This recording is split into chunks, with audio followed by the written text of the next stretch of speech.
Good to go? Okay. It's called such the meeting of the West Newbury Selectboard, Monday, December 5th. It is 7:10. This meeting is being broadcast on local cable TV and recorded for rebroadcast on the local cable channels and on the internet.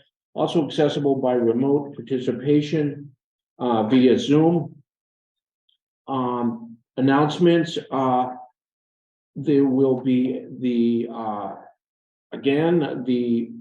nice to see it coming back. The holiday tree lighting will be taking place at the training field this coming Thursday, December 8th at 6:30 p.m. There will be caroling, cookies, and hot chocolate. I'm going to bring some cookies. Are you? Yeah. All right.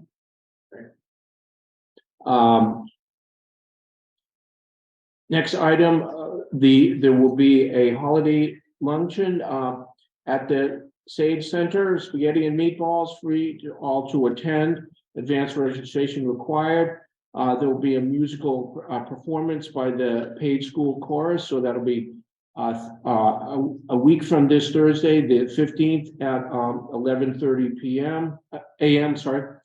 And as usual, looking for people on boards and commissions, go to westnewbury.org/volunteer to do that. And as usual, to subscribe to town agendas and announcements, wnewbury.org/subscribe. Our first order of business is the new hand tub lane sign, and it will be unveiled by Mr. Rockdower. Thank you. Let's pick this up, and this is what it's going to look like. Awesome. Hey, that's great. Yeah. And nice on both sides. In case something happens, we do have an extra one that Wayne put that inside the building. So what we have to do now is, once Wayne gets this up, we have to pick a date, and we'll have an unveiling for the town. What we thought we'd do is put it up, have it all covered so nobody can see it. We'll pick a date, everybody shows up, have the historical society show up, open up the doors so people can go in and see the hand tub, what's there and everything. So I don't know, it would be a good day for you people, or Would we do it on the weekend, you think? Or- sure, whatever anybody wants to do. That probably be for keep it with the people that are retired. So It'd be nice to have kids be able to come as well. I think Oh, it'd be sure. interesting. Any thoughts, Tom? Or what do you think? Rock, what were you thinking? It didn't make a difference. What's ever easiest? I mean, being retired, other than like I'm supposed to be at the year before meeting, I'm the president of the year before fire department over in Georgetown too. But I've got my deputy taking care of that. So maybe the 17th. That's on a Saturday. What do you think, Wayne? We'll have it up before that, just shake it down the backs and just. Yeah. Back out. Is that good or? I think something, yeah, I think a Saturday makes sense, either, sometime between like 10 and 12, that way, because people will have holiday parties, but if it's early in the day. Mhm. I think that Early. Yeah, no, that's a reasonable time for, in the afternoon, I know I'm gonna be busy that day, but, Well, you want to make it 10 then? sure. Yeah. All right, why don't we make it 10 o'clock on the 17th? Very good. Okay. So Rock, just give them the Cliff Notes version. Tell people about the hand tub Oh, yeah. and whatever. Yeah, you probably have to slow me down when it comes to talking. I've been known to carry on. No, you're very, very to the point. Well, yeah, no, we had to give a demonstration to the Georgetown Historical Society Saturday morning. That I was going to do the new chief over there, myself as president of Erie 4. And to explain what Erie 4 is, it's a private fire department. I don't know if you people have heard of it or not. But it's a private fire department over in Georgetown, and we're under contract with the town of Georgetown to help provide fire service. The chief is in charge of the men and all that, and Georgetown firefighters. So we gave that a little history on firefighting. I brought some of my paraphernalia over. I did it once in the spring over there with the Historical Society too, but I'll let them know because the VFA, the Veteran Firemen's Association, and the Historical Society, we're all together now under one umbrella. So we can help each other out as far as money making ideas go. They can, in the back, they can meet it up. They don't really have any meeting place in their building over there. So they'll be meeting at the handicap building because we have a little area that is working out pretty well. Anybody have any other questions on this or what we're gonna do? Do you have connections with the scout troops in town? Maybe to just let them know that this is happening? Yeah, maybe we'll put a blurb in the paper or something. I don't have any, all of my steps in the middle. We're in scouts and stuff like that, it's over. Okay. But I mean, if anybody knows it, just mentioned, I don't know who the scoutmaster around the town. But I mean, it's just, it's Girl a, Scouts as well. I mean, Girl Scouts as well. oh yeah, definitely. Okay. This is like a historical event, you know? Yeah. Something like that, and hopefully this will bring more ideas from people as to how we're gonna do this with the hand. I mean, the Garden Fort Hand Cup has a long history. We won the championship 7 years in a row back in the late 60s, early 70s. And that hasn't been broken. You know, it was the longest win streak of any hand cup in New England. And there's been a lot of good hand cups around. So I thank you for this opportunity and for getting this done, and thank Wayne for putting it together and figuring out how to go. So I will go put this in the building and have it safe. Better guard those. Yeah, and yeah, we can definitely get the word out to the youth groups and scouts, and obviously Jeff can help us with that within the schools. Great. Thank you very much. Thank you. Great. Thanks, Rob. Thanks for coming in, Rob. I'll take that with you, Wayne. Thank you.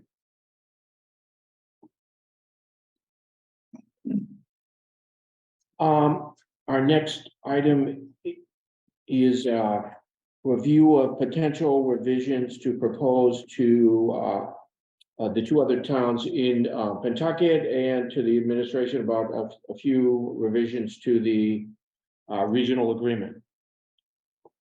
So hang on, I gotta get to the page.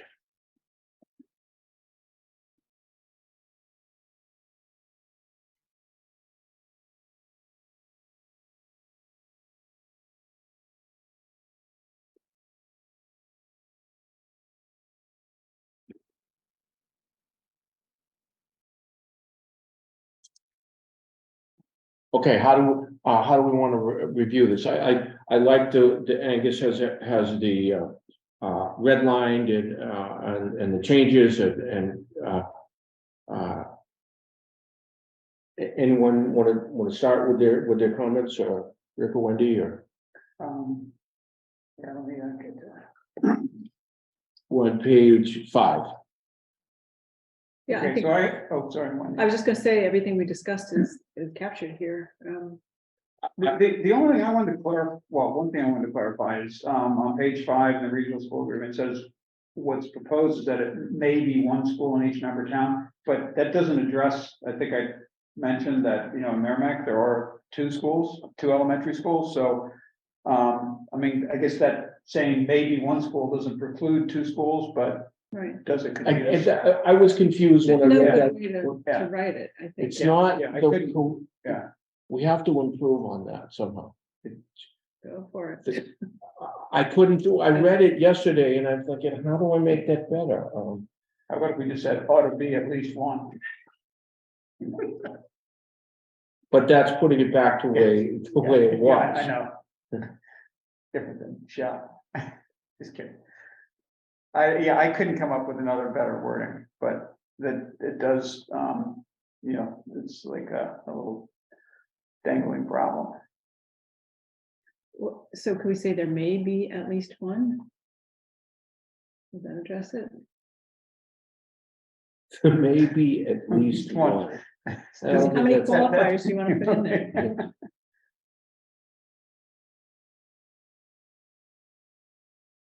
I mean, we could say maybe one or more.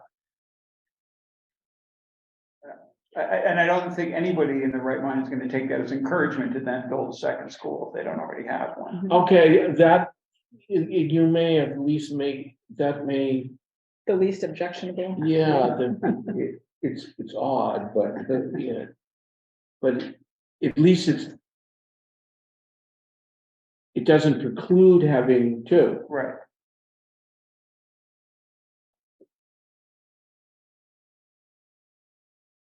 So Jim, did you get that? So that's, we like that. Okay, It's marginally acceptable. yeah, Yeah, yeah, like is a strong word. So, was it one or more, or at least one? Was I it- think Rick said one or more. Maybe one one or or more. more, yeah.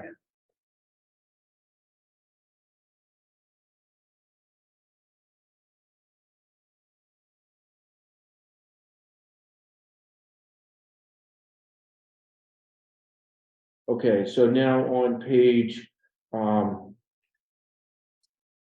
6 of the packet, which is section 8A of the, regional agreement. The district should develop a 5-year capital plan for each building that will be provided to each member town. Excuse me, by October 15th, changing it from January. And capital projects shall be defined as costing not less than $20,000, changing it from 10. So we felt that moving the capital plan would be sort of ongoing and just revised annually, but it should be something that wouldn't require tremendous change year to year, and that way, knowing about it allows the 3-member town, knowing about it earlier, allows the 3-member towns to plan if there is going to be a bigger capital expenditure. So we good on that? Mhm. Okay, Yeah, and I had met with Justin and Greg and explained that really just works a lot better with our workflow. Because if we don't learn about something till January, it's not absolutely too late, but it's very late in the cycle to be first learning. So in practice, that wouldn't happen because we have a really good flow of information on projects, but in terms of documenting how it should work, mid-fall works really well. We also have a local capital planning policy that calls for me to produce an initial draft capital program for the cycle by November 1st. So October 15th is sufficiently ahead of that. And Mhm. it just helps make sure that when we bring that forward in October or November and start working with the capital committee in November, December, that we have kind of all relevant information. So, and this year, as you know, the district, even though it's not required, did that because they totally understood that was going to be more helpful, and so they sent that over in mid-October, and that helped us do a better job on our first draft capital program. So is that a hardship for the school district to provide that information by October? Excuse me, what was that again? I was asking just if that was a hardship. We can probably, or put that together. I mean, the information is most the important piece, right? Yeah. It's getting the numbers and getting all of the, what is it that's coming up that's due. Mhm. So people can talk about it, have conversations and plan. So we can figure it out. We have to do a better job of digitizing a lot of the work and things like that. Once we make that conversion, it shouldn't be a problem.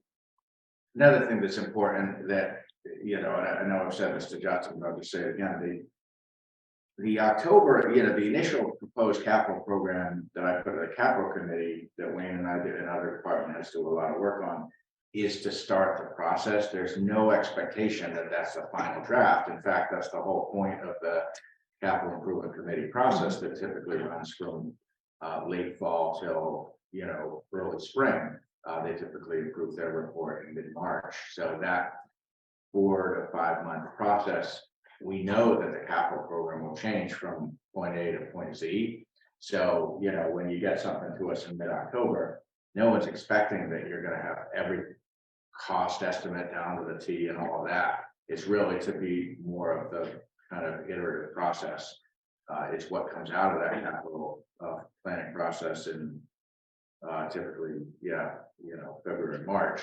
That's what's going to go to town meeting for the subsequent year's projects. And so we can, work with you and your staff to make sure that, you're not we're not asking you to do something that's not what you'd be doing anyway, it's really just communicating.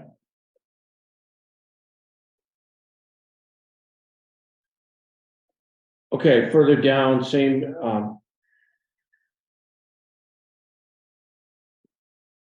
same section 8, in addition, on or before January 15th of each year, the district shall provide the member towns with a maintenance plan for the following budget year for each of its buildings. The district shall include a line item in its budget to fully fund this plan. As part of its closeout of the fiscal year on or around September 1 of each year. So this is the second thing. A year-end maintenance report covering the preceding fiscal year shall be provided to the member towns, identifying the cost of all maintenance performed. So in other words, if some, I don't know, some sinks had to be replaced, say in a kitchen, or I'm just making that up, but it would be useful for the towns to know that in their individual schools that certain maintenance procedures that they might not have been involved in, the town might not have been involved in, had been carried out.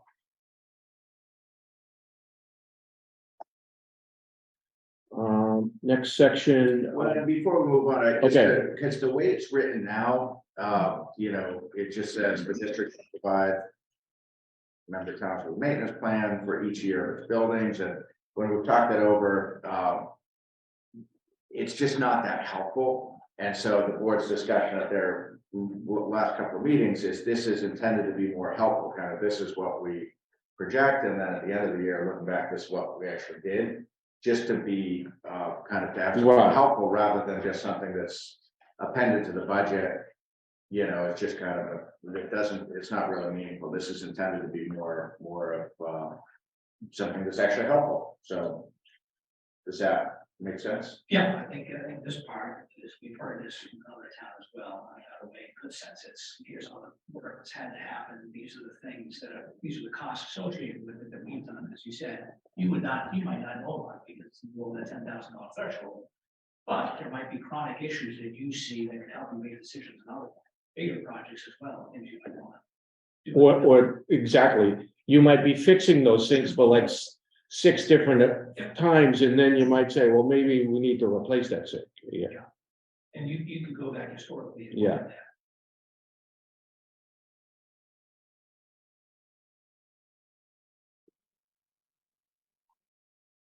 Okay.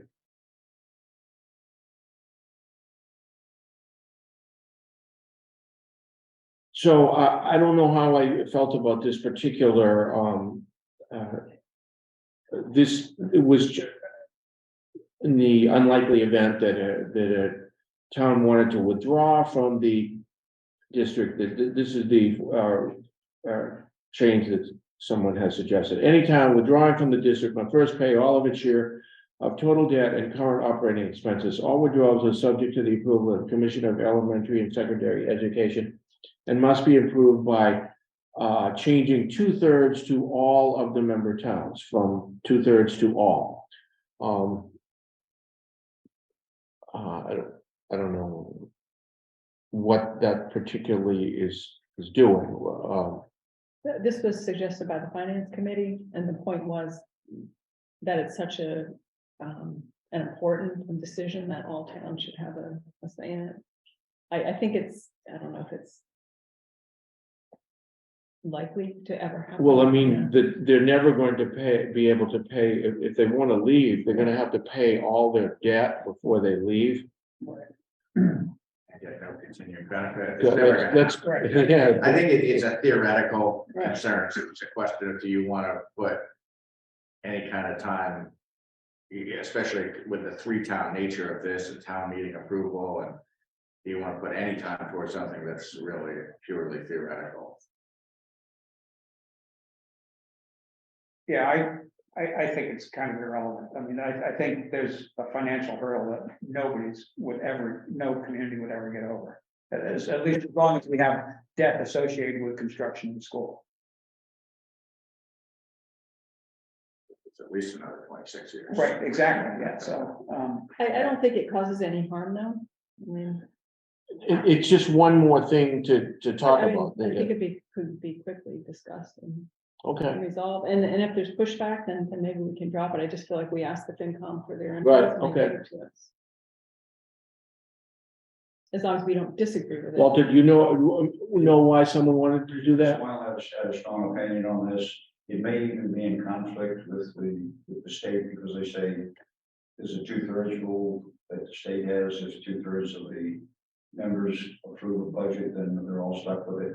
This may even be tied to that, so nobody's gonna withdraw in the next 20 years. This is- so actually that brings up an interesting point. So if it is in conflict with the state, and if we go to town meeting, we vote for it, and it's part of a larger. There's a lot of reviews before we get to Okay. specific So, language. do we know that it's, It's not a very important. Walter, do we know that it's in conflict? What's that? Do we know that it's in conflict with the two We things? don't know for sure. Okay. I think that's where it came from when the state imposed the 2/3 rule. At one time, the agreement did say all had to agree, then it was changed to 2/3, and it may be because of the state. Okay. So it's not a big deal. Okay, section 12, budget. So before you get into this one, I just want to say, like, what I didn't feel like I had a whole lot of guidance, other than that you like the idea of some kind of committee that would have representation from the select boards and the FinComs, as well as the finance director types in each town. So I kind of reverted to the 2019 language just as a starting point. Mhm. So I don't know if that's right, or I know, Walt had sent over some comments earlier today, so there may be other wordsmithing you want to do in here, but in the absence of kind of anything other than the basic idea. This is sort of what it used to be. That's exactly Yeah. what it used to be. Yeah, I went back to that old language. Okay, so I'll read that for what we have at the moment. If I might suggest something, instead of you guys spending a lot of time worrying about the precise words, it'd be good if we got a sense from you guys what you wanted this to look like, and then it really needs some serious drafting. Because if someone memo earlier today, there's a lot of problems in this one section, where there's a lot of redundancy of who meets with who and what happens if this happens. So what's really important is to get some sense of what you'd like to have happen, and then I think we can do a better job of redrafting this.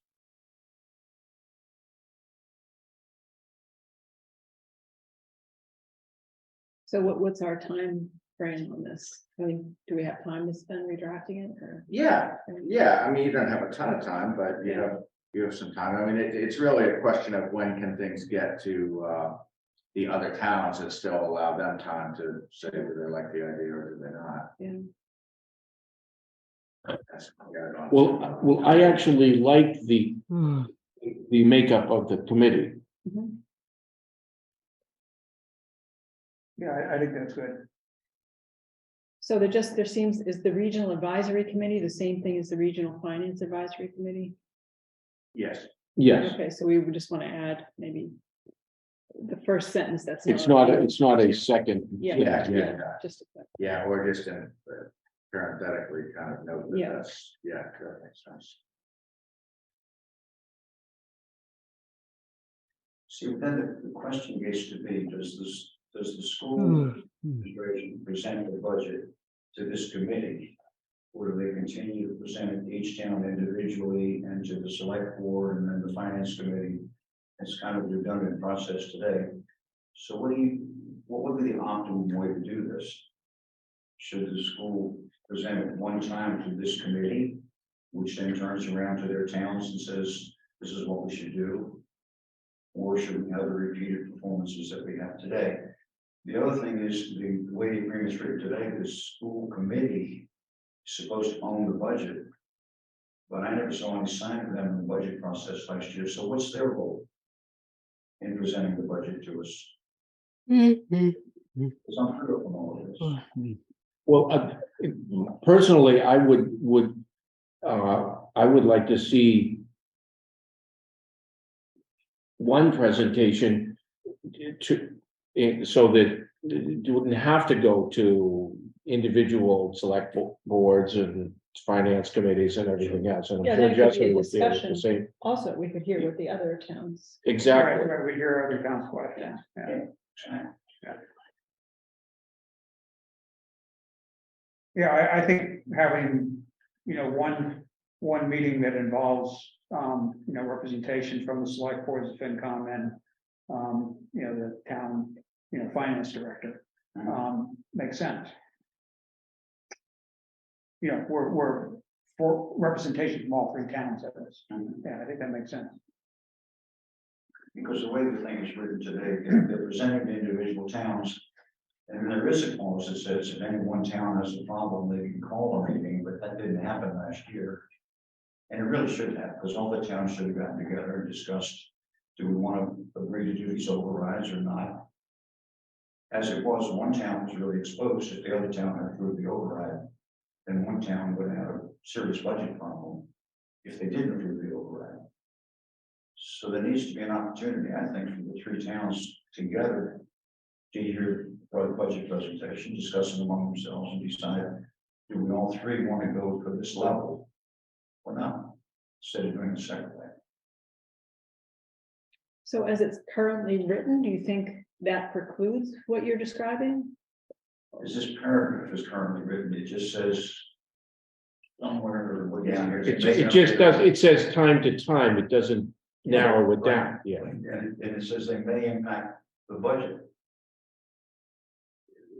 Content and detail in the budgets, it doesn't really say you will present the budget to this group.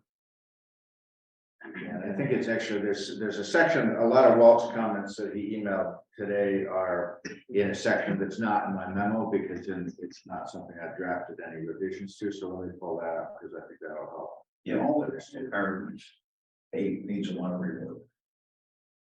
This paragraph 2 in the budget section is what he's referring to with the request for a hearing by finance committee or select board of any member town. School committee shall arrange to meet with the finance committee and the select board for the purpose of discussing the budget, so on and so forth. That's a lot of what you're kind of critiquing, I believe.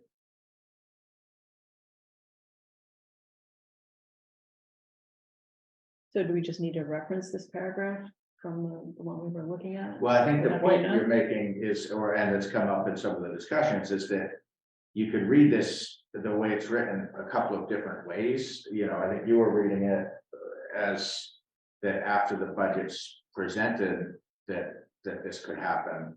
In practice, that there's not often the time for that. As we get into the discussion later, for the later item, this year in particular, there's going to be an incredibly short amount of time between when the budget's proposed and when it's either got to be brought forward for override or not, talking like less than a week.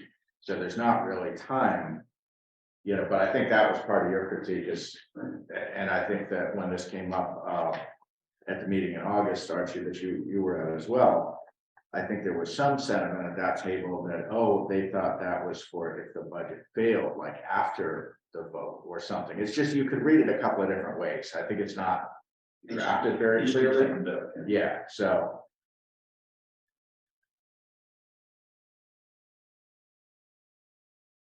I mean, it could be that for the purpose of getting a process started with the other two towns, if you feel that the general section of the budget ought to be reconsidered somewhat in terms of how, when, to whom the budget's proposed.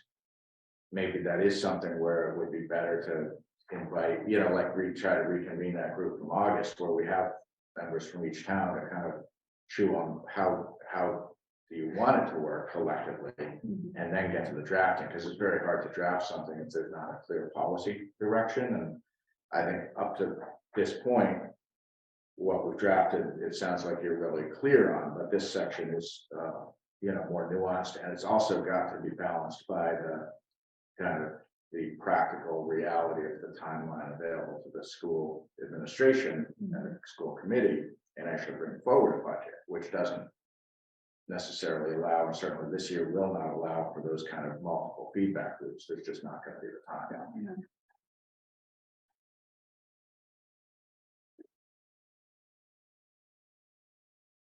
I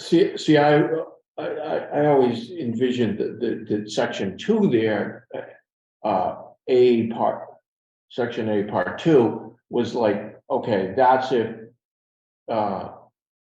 there's a sort of the budget has been presented to the three towns in an earlier fashion, in an earlier timeframe, and at this point, I don't know, from like hearing back from the public or whatever, that this is just not going to fly, and then part 2 is like It's like the follow-up. the follow-up, if sort of when all else fails, okay, we're gonna go to part 2. That's what I always envisioned. That's not really the way we want it to happen.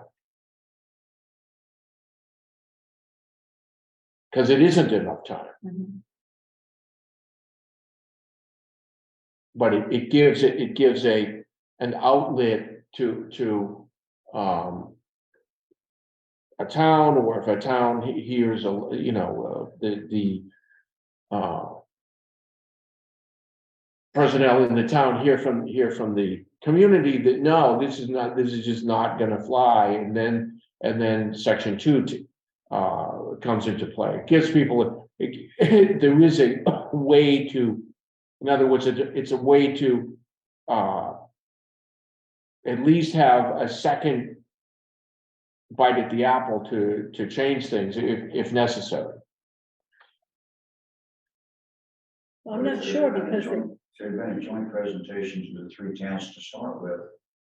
Maybe you never get to this point. Well, exactly, yeah.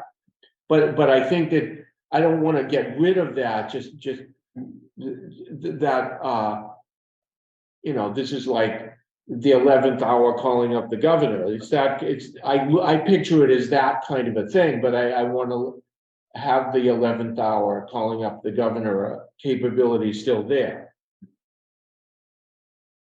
I'm not sure I agree, because they're talking about very basic parts of the budget that have to be presented. It seems to me that this would be an initial thing, You think they're talking about the initial? Part of the problem I see with this language is that multiple people can read it and read it totally different. Yeah. So, Walter, have you taken a shot at rewriting this? I'd be glad to. Oh, you haven't to date, If I though. got some sense of what you'd like to see, Yeah. I think within a couple of days, Angus and I could probably rewrite this and. Okay, so let's go back to the above, right below the word budget. When do we want something presented to the collective three town group? That's where we want the information to be disseminated to the individual municipal FinComs, et cetera. So instead of from time to time, we want to. Yeah, time to time is, that could be 1987 and 1924. That's, yeah. So in terms of the budget process, what date makes sense? I mean, I'm not even. Yeah. well, it's kind of interesting, not to conflate this with a later discussion on tonight's agenda, but I thought it was really interesting what Justin said at the meeting we had last week, which was, which I tried to encapsulate in my memo, which is that from a cost standpoint, what they know today is similar to what they're going to know in 3 months. But they're not going to know the bottom line impact until they have the state, per pupil minimum spending and all these other things that they don't get till the governor's budget. But that's where That's expected to be early March. correct. Right. Yeah, so this idea of bookending the process with kind of like a meeting about kind of like we had in November, and maybe the format could be tweaked a bit from what went on, but the idea being that the budget, isn't just kind of presented to towns last year, I think it's like late January or February, even though it's not voted for the school committee for a little while, but it's kind of presented by the time myself and my counterparts in Merrimack and Groveland are already presenting our budget. It's just, it's a bandwidth issue. So the idea of having something in the mid to late fall, that's more bringing the towns into the budgeting process.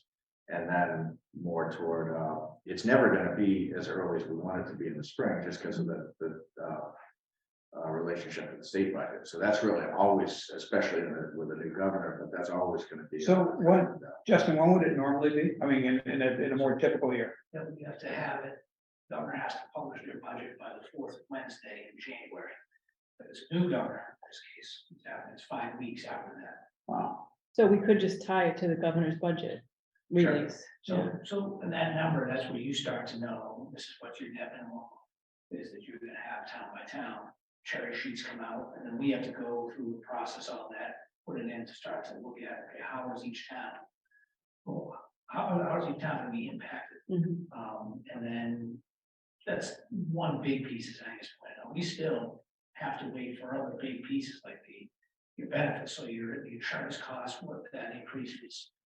That's its retirement, and then there's always parts that come up, like your OSD number, or inflation number, whatever that comes in. And so one of the earlier conversation about the presentations, the closer we get to the March, the more refined that number becomes, because those data pieces have come in. So as Angus, I think, correctly said, we have an idea of whereabouts in the ballpark we are. But it's not quite a piece of coal once we're done. We're much closer in the process. But it's not until later that we end up with that. And this year, there's some belief that they would try to get us some version of a cherry sheet ahead of the governor's budget, knowing that we're all in this really bad position, and they don't want the municipalities to be in that position. Mr. LeBrack is our business manager, is going to be a conference call, I think it's this week, about that, to see what information we're actually going to be able to get. But yes, this is the case. I don't know that Governor-elect Healy will wait until March 2nd to here it is. It could happen in February, it could happen by the fourth week in January, but there's always a time issue. So I do think, from a practice standpoint, of going around to six different groups, going to a FinCom from each town, and then going to a board selectman of each town. Happy to do it. That's what we've been doing. But the information from when we first present to board presentation completely different. Like numbers have come and changed, and that's burned us a couple of times because people will pull up old information. Well, look, they're already lying, they're cheating, they're changing numbers. Not the case. We've just gotten more information, so we refine the numbers that we have. And so it's, I think, one meeting with everybody would be fabulous. I don't know if that's what So we're doing a lot of effort. and everybody's hearing the same information, and you have a bigger band of people. But somebody's question from some other town, you might not have even thought of it. It's better in all ways, yeah. Yes. Absolutely. But, So when do okay, you so think a when? good date is? Say it again. When do you think a reasonable date would be then? That would, For a final budget presentation or a initial, I think in my mind, I look at it, it's, let's get out that raw information, say, hey, here's where we are, here are the factors we're up against. So this is what we're thinking. That can be done in January ahead of that budget for sure. Mhm. And then afterwards, like here, it's the 10 days before. We have to do that presentation. With 10 days before? 10 days before. prior to the final adoption of the Okay. proposed budget. Okay. Yeah, that's not much time to get input, No. right? So I think what we've done in the past is, we go around with that we hear the information from all the people, and then we make adjustments. We take that back to the school committee. Say to the school committee, this is what we've heard, these are the thoughts. A second one, I think potentially just before or just after, whenever the school committee acts in the budget, which has always been an early March somewhere. Right around there, because that's when we will have the absolute best data to present to everybody, including the school committee, before they vote. So maybe we'll meet again with the same combined group. Yeah, or even, yeah, or. But you don't need to do 6 road shows. No, absolutely not. So, but you could do an early rough draft roadshow and then a later, this is pretty much it. It's always possible, Yeah. things could still, Sure, so we can look at it, we Yeah. can say, and as on average, towns contribute about 3% increase, right? Is what kind of the base is, somewhere around there, there's that ebbs and flows, a little higher, a little lower, so we know this amount of money is what we can project will likely come in. And based on all the external factors that we have more control over, plus the factors we do have control over, this is what our needs are, so we know this is about what the numbers are going to be. We had a little bit of a conversation about that. We started this process about a month ago. At the last school committee meeting, we had that conversation as well. So we presented a whole bunch of information and got some feedback from our school committee. We're gonna take that back. Right internally, refining the numbers before we have another budget update next Tuesday, just based on the feedback they gave. We go to work, see what we can put together. So Marie, when do you think it would be most useful to get input from this group in terms of how the school committee, like before you review the proposed budget, or like after you've already reviewed it and given comments? No, I think before would be, Yeah, I'm just trying to figure out how the two groups can work together most effectively. yeah. Yeah. I think the proposed timeline that just needed would be a good one, Okay. like early in the month and then again. Towards the end, Yeah, because that state number makes all the difference Mhm. for us, I think the other, but that's when we learn, yeah, what we have to cut. Yeah, okay. the other part to remember is that throughout our process, every time we have a budget thing on the agenda, anybody can come in and give feedback, public comment, everything here, but I like the setting where everybody's, the FinComs, the concept of FinComs, boards of selectmen there in one room. And we're presenting, people are asking questions, because it's, you all understand your municipality way better than I'm going to.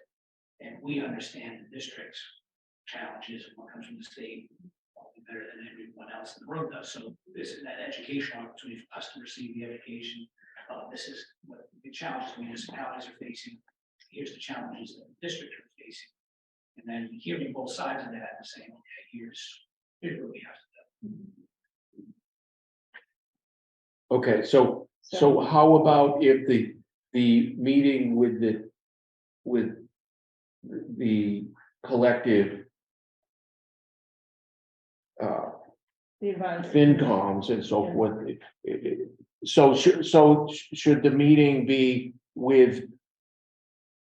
We're sort of changing things as we go along here. So should it be the instead of a representative, should it be the whole FinCom from Merrimack and the whole FinCom from West The Newbury? challenge we're gonna have there, I'm not necessarily, the answer isn't necessarily no, it's just from a logistical standpoint, I know when we met last week, you were kind of doing head count of if you have a representative group, what was the total? 32, just with kind of designees of each board. Really? how do we come up? How do you come up Or with? was that Sorry, there's 11 selectmen between 3 towns, and if we average 7 FinCom members per town, it'd be 21, so that ends up. with- No, but if it was just representative, it would be 6. Right. well, no. It's Because four. Well, it would be 9, Plus the administrator. plus the finance director, so that'd be. Right. 36. Okay. well, no, We there's have 5 a select. discussion with those 9, and probably some, and very some, is gonna be a presentation. Right, yeah, it's not gonna be discussion, yeah. So maybe the initial one could be the collective group, and then maybe the second one could be the representative. Well, and, yeah, or another way to Well, do the other it one is, well, maybe you do the representative group both times, but you make the point to all select board members and to all FinCom members that they're welcome to attend to listen. Just no talking. Well, because you can't have No. 42 people, and that doesn't work. Well, that'd be like, the UN. And equally frustrating. How does that work? Yeah, yeah. Yeah, I think that's a good way to do it. Just have both the advisory committee and other people. And other people, you know, it's, It's an I mean, open meeting, any, I right? mean, it's an open meeting, Right. right? So anybody can attend, but, you know, we want to stress to whoever wasn't on the committee from our board and the FinCom, and, you know, that'd be a good idea to sit, listen in. Yep, okay. All right, so then we need to rewrite this section? Yeah, But actually, from a timing standpoint, I thought that was interesting, the suggestion you made about tying it to the release of the governor's budget. Is that practical? You know, can we depend upon that, or how? do we I don't know. depend upon that? Because obviously it's gonna vary from year to year. An election year with a new governor is totally different than any other year. So what happened, even though it's the fourth Wednesday, what ends up happening is information gets leaked to various sectors, and all of a sudden, that's when we're told, like, we hear that, oh, it's gonna come out on Tuesday, or like the Tuesday before. The date's never super consistent, but surely by the fourth Wednesday, the latest could be the 28th, right? So at the end of January is went with far more accurate information too. And I think it takes Greg a good day or two to take that information, run it through the models to come up with an idea of how the governor's proposal would impact each of the municipalities.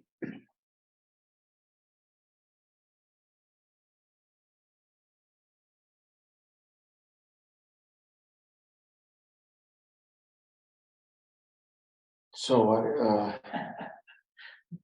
The end of January is fabulous. Unless it's a new governor, What's that? unless it's a new governor, Yeah, that's why I was I think- suggesting we right. relate it to, It doesn't happen often. yeah, So. Yeah. I think even if you went the end of this January, it's just not going to be, you'll have a really good idea. It just won't be nearly as refined as what you have later on. Of course, realize that whatever we talk about here is not relevant to this January. well, that's, this is for like, Right, yeah. unless the governor resigns, it won't be a new governor, so. In whatever that year is, 2024. So if you did the end of January in a normal year, but in an election year, end of just March, an understanding. You know, yeah, it'd have to be before, typically before, because you need to have, by March 15th, you all have to have right, what that number's gonna be. But even in an election year, it would just be, you could still do the January meeting, it just won't be as precise as information, and then you can have a follow-up meeting.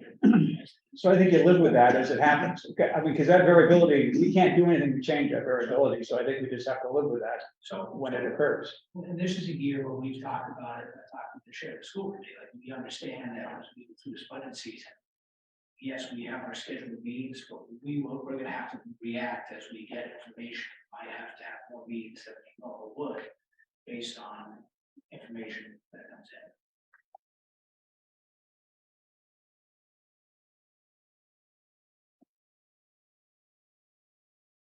What do you think about the idea of reconvening this group from August and to really kind of hone in on how we collectively envision the budget process working, to include Justin and Greg in that meeting, or you know, whomever else, but to try to wordsmith this section, because this section 12 is enormously important. I mean, we could spend a lot of time trying to get the words just right for what we think, but that doesn't necessarily mean what the other two towns think, I so. think we communicated some sense of what we want to do to the other two towns and then put a small group together. Yeah. Maybe work this out in a few weeks. Yeah, I mean, I think if we can get the other ideas, which, you know, I did. You know, they haven't been reduced to writing yet, but I did raise them at the meeting last week with, you know, the two finance directors. They all seem to think those were okay, mhm. but the budgeting one, that's the one that's gonna need the most attention. Definitely. So how long would it take to convene a meeting of this group? Depends on people's schedules. Yeah, I think this is a tough time of year to try to It is, yeah. do that. I just wonder if it's worth attempting to put a draft out Yeah, there. yeah. I think we Yeah, draft. put a draft out, it makes. Cause then you've done 3/4, it's way easier for someone to make corrections than to Yeah. start from scratch. Yeah. Right. I mean, just in reading the drafting of this whole second section, this item 2, beginning with this sentence, said proposed budget. Seems like it ought to be Yeah, at the end of paragraph 1, like some of this seems to be jumbled together. Yeah. In terms of what's gotta be included in the budget versus the second section being the process. So even just from a drafting standpoint, I think you could clean it up really easily without even changing the content and then adjusting things on the content, but it is, the way it's written is not clear. mhm.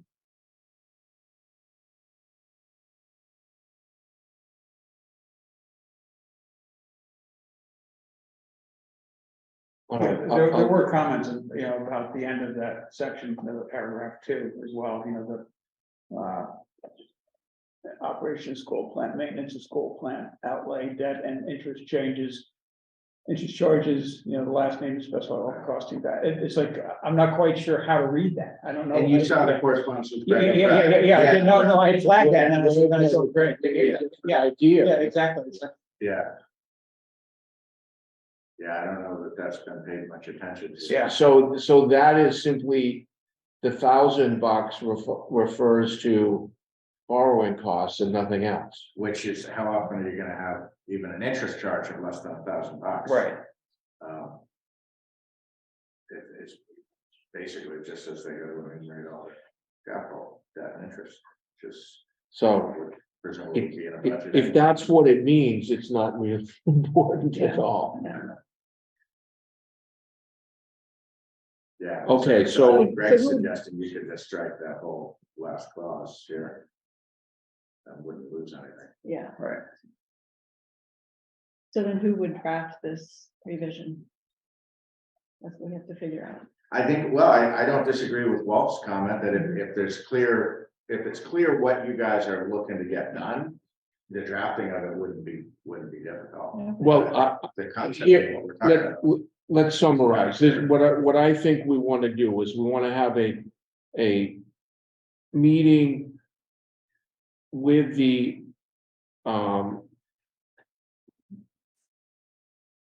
so-called regional advisory committee Mhm. in late January. Those individuals go back to their towns, discuss what's on there, and then this the much more honed budget, right before, right before the final school committee vote on the budget as defined here, with where everybody can go. But they've been informed what's in the budget and questions can be asked and so forth, but I don't know, that's the way it seems easier for everybody involved, if that's but I don't know if I'm misinterpreting. So that would just be one meeting then, instead of the one in the fall and the. I think we were talking Well, about, he's talking two, but he hadn't talked about the one in the fall. I didn't talk He about is still that. talking about two, okay, one in late January, and then another, closer to when the school committee is actually being asked. to Oh, vote on the okay. budget. So I think one in the mid to late fall is also good too. Maybe that's not even, we don't even pretend that's part of the budget process. That's more of like a state of the schools type, which I think is helpful in the budget process, but it's not really. Well, so that would be akin to what was done on, what was it, November? Yeah, and hopefully we get attendance from more select board members from all towns. I do think there's a question as to whether something like that has to be prescribed, because if it's helpful to everyone, I think the administration would love to do it. Like, it doesn't, it's not something that necessarily needs to be like, we don't in need the to regional agreement. require it, Yeah. I think that was part of what we heard at that meeting in August, is there's some things that we'd like them to do and they're happy to do. We don't necessarily need to like put everything Mhm. in Right. highly prescriptive form. especially when you consider, you know, just the process of bringing the 3 town meetings, you know, 3 town council reviews, 3 FinCom reviews. It's just, you know, I do think there's an argument that, you know, you want to focus on what you really care about and not distract with necessarily trying to get everything done just because of the messy process. Right, that sounds good, the process that you outlined.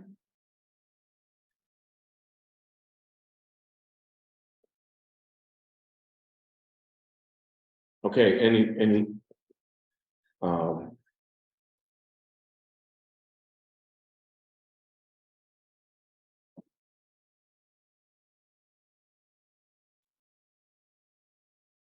Okay, so under number 6, it's saying 2 members from each town.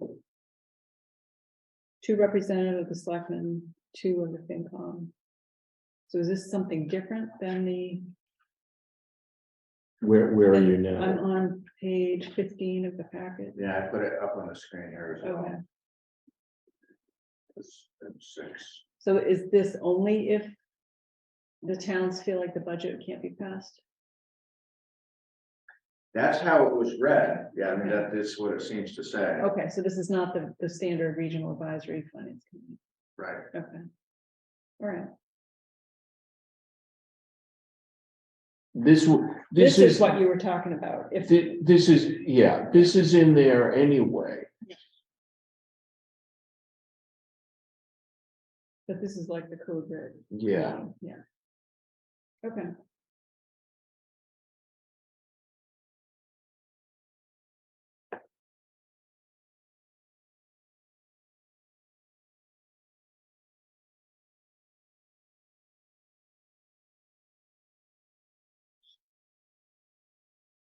It's interesting now, that's always been there, but last year, 2 of the towns knew they had a problem and didn't even bother to follow the meeting. Mhm.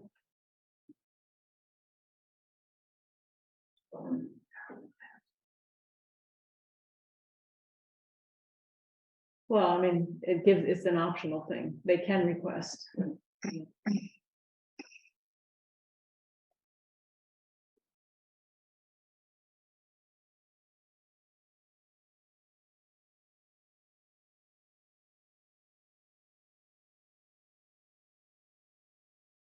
All right, we Just done leave with that this? alone. Yeah. Yeah, it is hard to see how that fits in with the No. amount of time available. Mhm.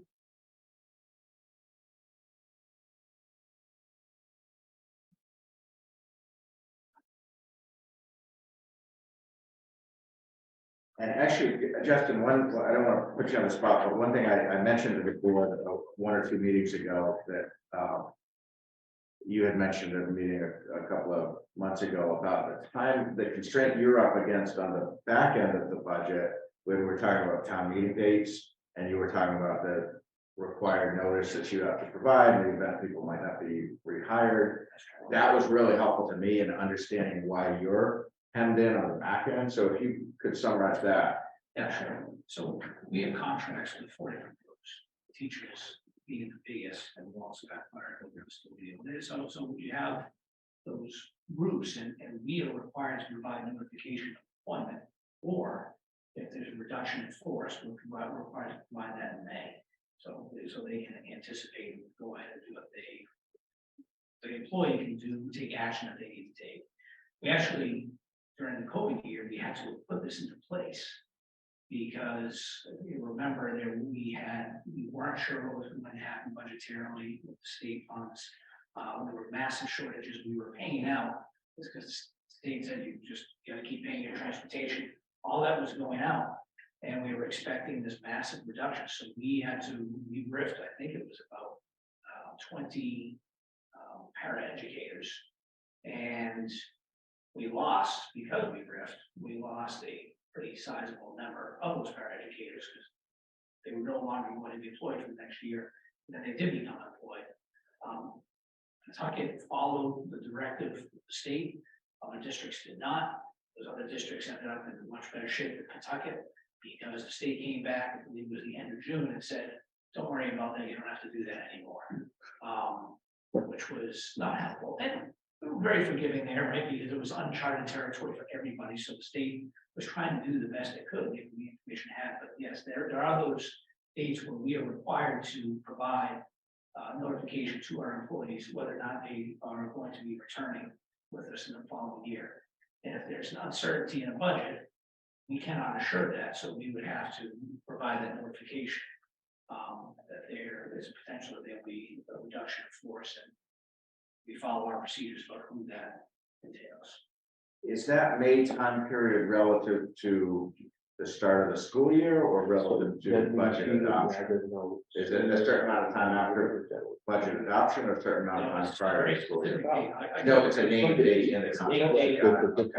We're not going. Because that's, as we were talking earlier, like, I, for a May town meeting anyway, for a number of reasons, so I'm thinking like, oh, maybe we just try to get the towns to change it, but then you bump up against this issue, so. Okay.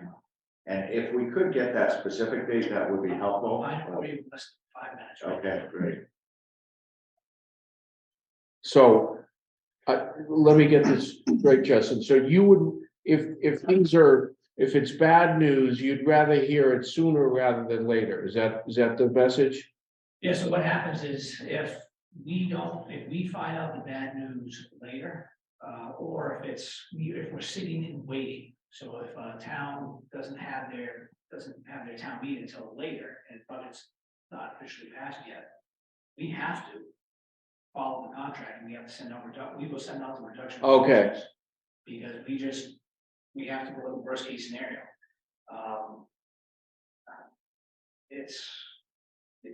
The bad part about this, and I'm not trying to minimize the value of a paraeducator, but if you do that to massive numbers of teachers, they're not, because you're not going after your veterans. It's your first year, second year, third year teachers who are going to be the people who are going to be the first line of reduction force. And so there's not a buildup of CEUs or credits and that moves them in the scale. So their inclination to move is going to be very high, particularly in areas where there's high needs and shortages, special education, math and science at secondary levels, special education at all levels. So those will be the individuals who are most vulnerable for us to lose, and they will be picking up somewhere else quickly. So it does put us in a tough spot. I said 5 minutes saying something right now. Sure. We don't need that, just, or whenever. I do think if that's a known date, that would be helpful. In the event, whether for COVID or other reasons, there is a decision to have a later town meeting, that we know what the kind of drop dead date is.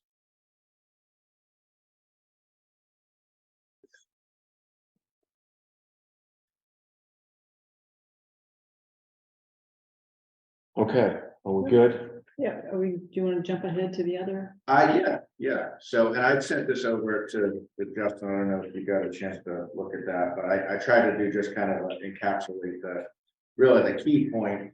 There were some other things, I had my notes from that meeting with me, but the point about the constrained timeline, I wanted to share that as soon as I became aware of it. So this is page 102 of your packet. But there were some other interesting things from that meeting.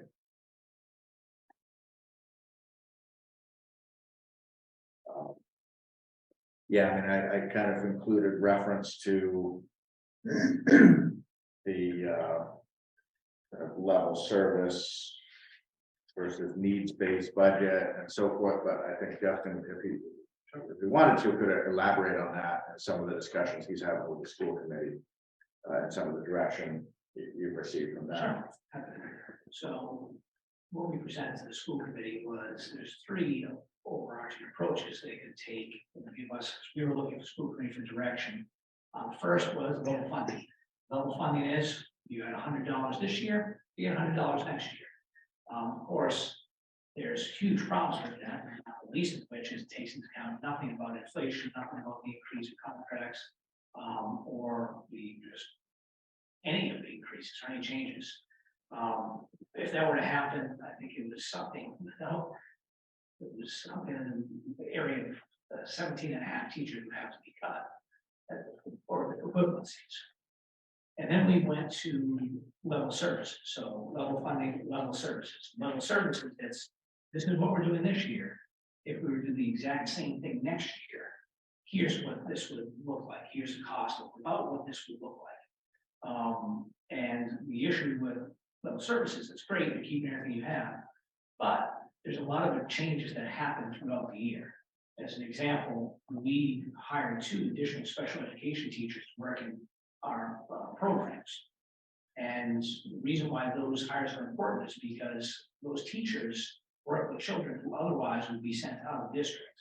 And if they go out of district, there's a transportation cost involved with that, and there's a tuition cost involved with that. So we're able to build these programs using teachers instead of sending them out. And the cost, you can guesstimate just the tuition cost, you can probably project that around 80,000. So it was 3 kids, that's $240,000. One teacher will cost you about $65,000. So if you don't put those teachers in the budget, your expenses are going to go up. So those are additions. So other things in level services that aren't taken into account, and that's things that we can't control. We can't control utility costs. So that's one of the biggest things that every municipality is facing. Certainly we are as well. So cost of electric, gas, heat, that's redundant, right? Gas. So those costs go up, and that is a significant increase for us this upcoming year. As would be the OSD, the 14% increase in all private school tuitions that we would have to pay. So all of those become huge numbers that don't allow for, there's level services, but then there's these additional costs. So the final part that we look at is, okay, so if you have the level services, that's great, but what are the gaps that we have right now? We know that we had a failed override the prior year. We cut, if you include athletics and coaching, we cut something in the number of upper 20s for positions. So how do families feel about that? How does the school committee feel about that? I know that there's a 2nd grade in Bagnell School where there's only 2 teachers right now, 2nd and 6th grade, sorry. 6th grade in Bagnell, there's only 2 teachers. Well, there's, I think, 68 kids going into the 6th grade next year. If you only have the 2 teachers, it's going to be 34 and 34 in a class. That's not appropriate. So you have to add positions to compensate for some of those. And it's also looking at it and saying things, positions such as we have no tech, we cut our teachers. You all know we made a lot of cuts. And I went over that, but at that last meeting. But in the end, there's no one to run the auditorium. If you went into the woods this past weekend, you were seeing a beautiful auditorium. They had to hire a company to run that production. We don't have anybody to run it. That was something that was proposed in the last budget, didn't make it. And what we're putting in, this is just as an example for this year, would be someone who's going to teach art classes, and then instead of having a full load, potentially will also run the theater, which gives access to all 3 communities to use that theater in case they want to use it for whatever shows, whatever groups they are that they want to bring in. Right now, we don't have that capability. So in feedback from the school committee, they decided to go on a needs approach, understanding that, like same thing I said at the last meeting, we're not looking to add big numbers on anything. What we're trying to do, so I say that, understanding that if you ask me education, what should we have? It is many more positions than what we're going to be proposing in the budget. But just knowing the reality of what happened last year, we've got to dig ourselves out of the hole that we've created.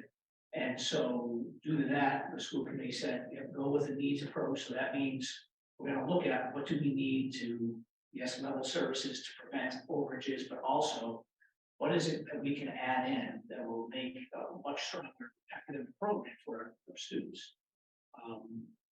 So those are the 3 approaches. The school committee wanted us to use the needs-based approach. So that's what we're doing. There's topics that come up. Like athletic fees comes up all the time. I know we're primarily driven by academics, but when you put athletics, it's a big deal for many families. So is that something that we want to go back to? We have to double the fees, and have no cap. And that's hit a lot of families very hard. But that's what we had to do in order to prevent even further cuts. So if the school committee and they feel like we need to roll that back to where it was because the burden is put on the participants, then that's something that we need to include in the budget and say this is why that item's there. There's quite a few positions in there that in the absence of them, it's cost, there's an immediate cost, especially, or there's a greater cost because you will pay the price because the children don't have the time with the individual time with the teacher. And when there's that gap will continue to grow, particularly at the K1 and 2 levels. And that learning deficit does not bode well for us down the road. At the same time, we are super aware that any budget we propose, if that budget fails an override, we've already done one hole. Now we're talking about a incredibly big hole. The school committee last year, I feel like I'm pontificating here. Last year, we used $250,000 of E&D to help prop up our budget. Does everyone know what E&D is? No, Excess Free cash. efficiency, so funds that we had. okay. So we use that to prevent cutting even more. But that means this year, that was one-time funds, right? So that means this year, we're already negative 250 to start. And then you throw on these other pieces and it's just, I mean, you'll see this across the state, that it's just not a good. It's going to be an extraordinarily challenging budget year, but even more so, a very fragile situation for the school district. And that's not an alarmist thing, that's just a reality. I think even just the level services budget has about over $1 million. I think it was just over $1 million above what the towns would be giving. 1.38 or 1 point, yeah, above the 3%. There was 1.3 above the 3%. That was just for level services. Right. So there's the 3%. We're just continuing what we're doing right now. Not doing anything different. That's 1.3 million above already. And those are things largely impacted by things we cannot get no control. We don't control OSD tuition. We don't control utilities. And one point you made, Justin, last week, which I thought, I know it's just one of 4 contracts, but the FY24 teacher contract, the COLA built into that is 2%. So it's not, that's not what's driving. Yeah, there may be other thing, I don't know if you get in steps or if there's like. Yeah, other things, but so the way the contract always works is you're going to have a percentage of people that retire. And when you hire new, you usually get a strong group of younger teachers, which puts you up on the top left-hand corner of the scale, so you have savings there so you can pay all the increases. Most contracts that we are hearing about passing now are around the 4% range. So we're sitting at 2%. This is year 1 and year 3. So we're fortunate in that way, that is definitively not providing this budget. Although I say that, and I think everybody understands that salaries of people are about 60 to 70% of any budget. So, but it's, yeah, that is at 2%. That was that's a favorable contract. I think we got teachers where we want to get though, and for the next few years, that's a good situation. Looking further down the road, I think it's reasonable to see now these other contracts going at 4%. That's just going to put the top drop and top it even further. When we talk about risks, you're a new teacher, you got to see that. There's a cause and effect of that.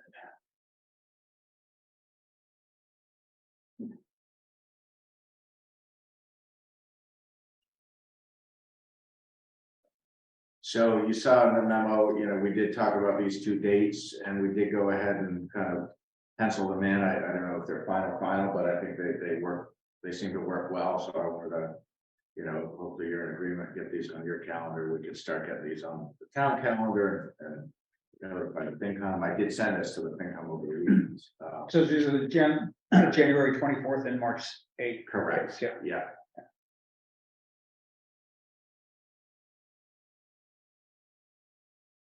And so how would these tie into the proposed budget meetings we just talked about? Is this something different? I think it's basically exactly what we. It's sort of like what we just decided, yeah. Yeah, but to kind of, so we're trying to do informally or without it being Yeah. prescribed, we're trying to do what, and the administration's trying to do what they're hearing from the towns is Yeah. what the towns want. From a process standpoint. May 15th. May 15th. And is that consistent across all the contracts? That's the biggest contract I have working. Some of the other ones don't have that same language. I mean, I'll send you a message. Whatever the earliest date is, but for until we hear further, we'll assume May 15th. That's good. That's easy to remember.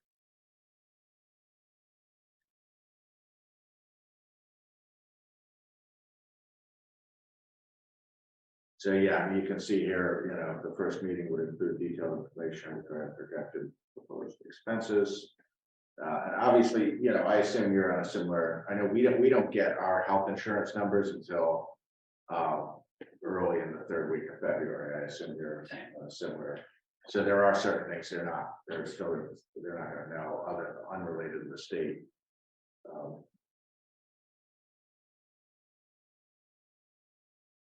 And then the second meeting would include the actual bottom line. So, well, I don't know what your thoughts were when you read this memo. I'm sure your heart stopped. In just a short amount of time, you know, it's gonna put everyone in a squeeze, but it's not materially different from what we've seen. I mean, it is, but it's always a crunch. And I think what's been helpful about this is it allows, you know, I think the more we can let not just the select boards and the finance committees know, but also the communities know that, you know, that period of time in March is going to be really critical for the school budget, so that we can hopefully organize the rest of our budget process around that, that we're not also coming to a head on Parks and Rec or, you know, some other issues. Like, let's try to keep that period of time as much as we can focused on the school budget.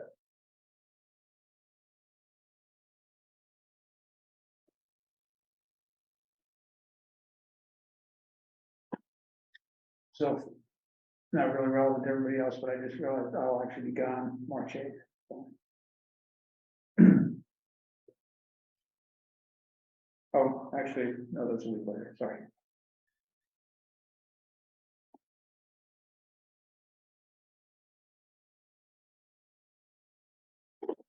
And then this 45 days prior to the election for an overall for the ballots. I think Justin, when we met, we said, I think you said March 15th, but I didn't know if that was an exact date, so I just put that in as note as the week of March 13th. But Jim, you could tell us what's the, you know, there is a date by which you and your colleagues, your counterparts need the specific ballot language with the number to be sent. I guess, yeah, just while we're on it, why don't you walk us through what is that you just, yeah, it would, so the week of the 13th. Yeah. So that would be March. Yeah, March 13th. So it's 45 days prior to, we would have to get ballots printed, we'd have to have exact language, it would be approved by the select board. That we can put on the ballot, have it printed, ready to be going out, because we will have mail-in vote additionally as well, so we have timelines on that. The printouts can turn it around pretty quickly, but if every single town is doing it, then it puts the stress on paper printing, getting things done in timeline. So the earlier the better.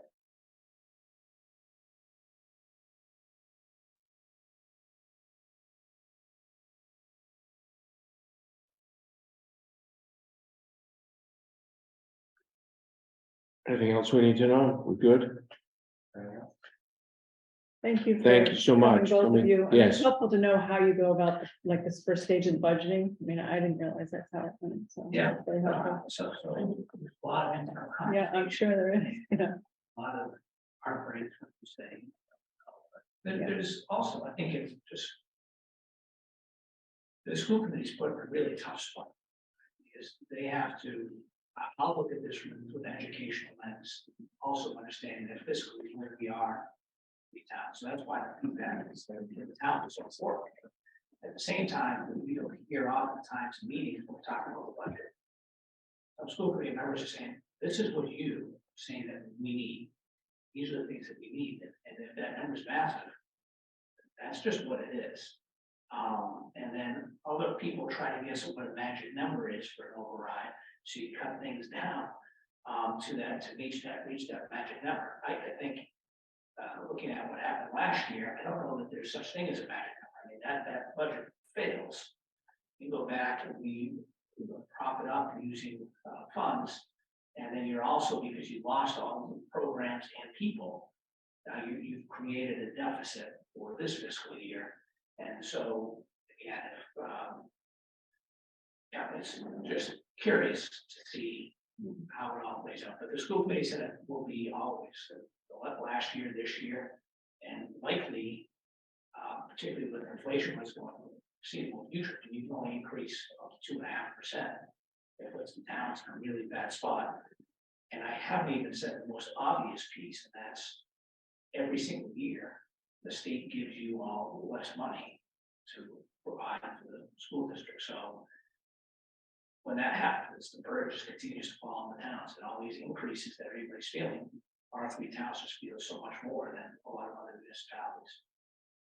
When you say every single year the town gives you less money, but that's not, Not the state. I mean, the state, but that's not per plan. That's just. I don't know what's driving that now, because it. Yeah, it's their, so it's their chapters, their one chapter 70. Yeah. They do that. It's based on essentially the ability to pay. They look at your, they look at incomes, they look at the home values, and based on all that, they say, this is what you should be paying locally. So we're gonna pay this on a state side of things, and it's been less than favorable every single year since I've been here. And I understand that there's a huge ebbs and flows. I think of all towns like Merrimack and Groveland, like West Newbury has had relatively consistent home values. But their home values have gone, everyone's have gone up. They in particular have gone drastically up, and I think that's where they felt a big pinch last year. Who knows what will happen this year? But it's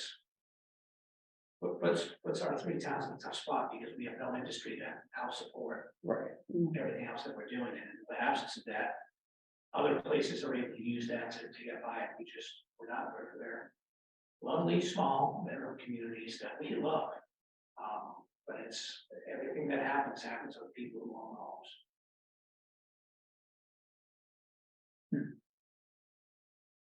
We don't have clout in the legislature, and that's just it. It's true. It's true. But we never will, so that's, yeah. So, I mean, it's not impacting this. I mean, it's other important to realize a lot of groups and organizations that across the state have had complaints about the formula, and we certainly jump on that, go through all sorts of examples, but there are areas where we try to work with the state that are policies that would impact all school districts, that would make our lives so much easier. And then there's several areas where that can't happen, and hopefully, it's a 2-year cycle to get things to happen, but hopefully, some of the efforts we're doing now will pay off down the road. But it's going to be interesting with the new administration coming in to see how they look at some of the issues that are facing us, and what the voices are, that the few representatives that they do have, what they have to say. Because I would agree, we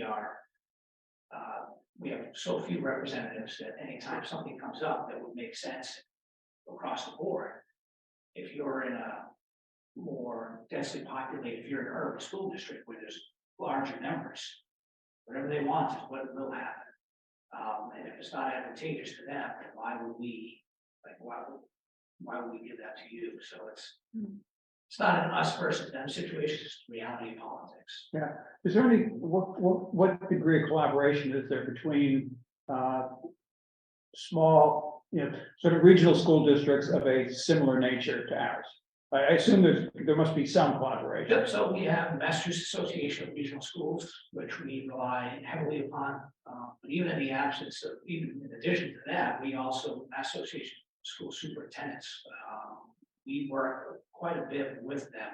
And they have groups that go and talk to all the legislators. It gives us, both those groups gives us an opportunity to talk to kind of advocacy groups who can go, and then they go to the state house and they talk to the legislators to explain, here's why you should do this, here's why you shouldn't do this. And there's varied levels of success. And it comes down to who's standing on the floor talking and who controls who talks. And we until people live here and experience it, until they're in your position, my position, your position, it's hard to really understand how towns like ours can be literally suffering so bad. I at all our meetings now, I go on to say, yes, Pentucket is composed of Golden, West Newbury, and Merrimack, 3 relatively well-off towns, but our district is poor, our school district is poor. And it's poor because there's no funds coming in from the state, and you can only put so much in taxes on people who own homes to take care of their communities and the children in them. So it's a tough situation for us to be in, and all the numbers show that. We in terms of per pupil expenditure and how much we spend per student, that's decreased every single year. By the amount of money we talked about, we've seen on the charts. And I think I gave data overkill. We're going here flat and something down in other districts when these can get they're funding it because they can. They have a base resource money to be able to do that. We just don't. We just have, because it's just the homeowners.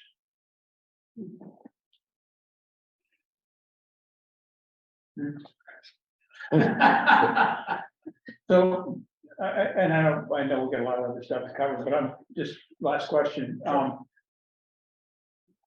From, your observations up to this point,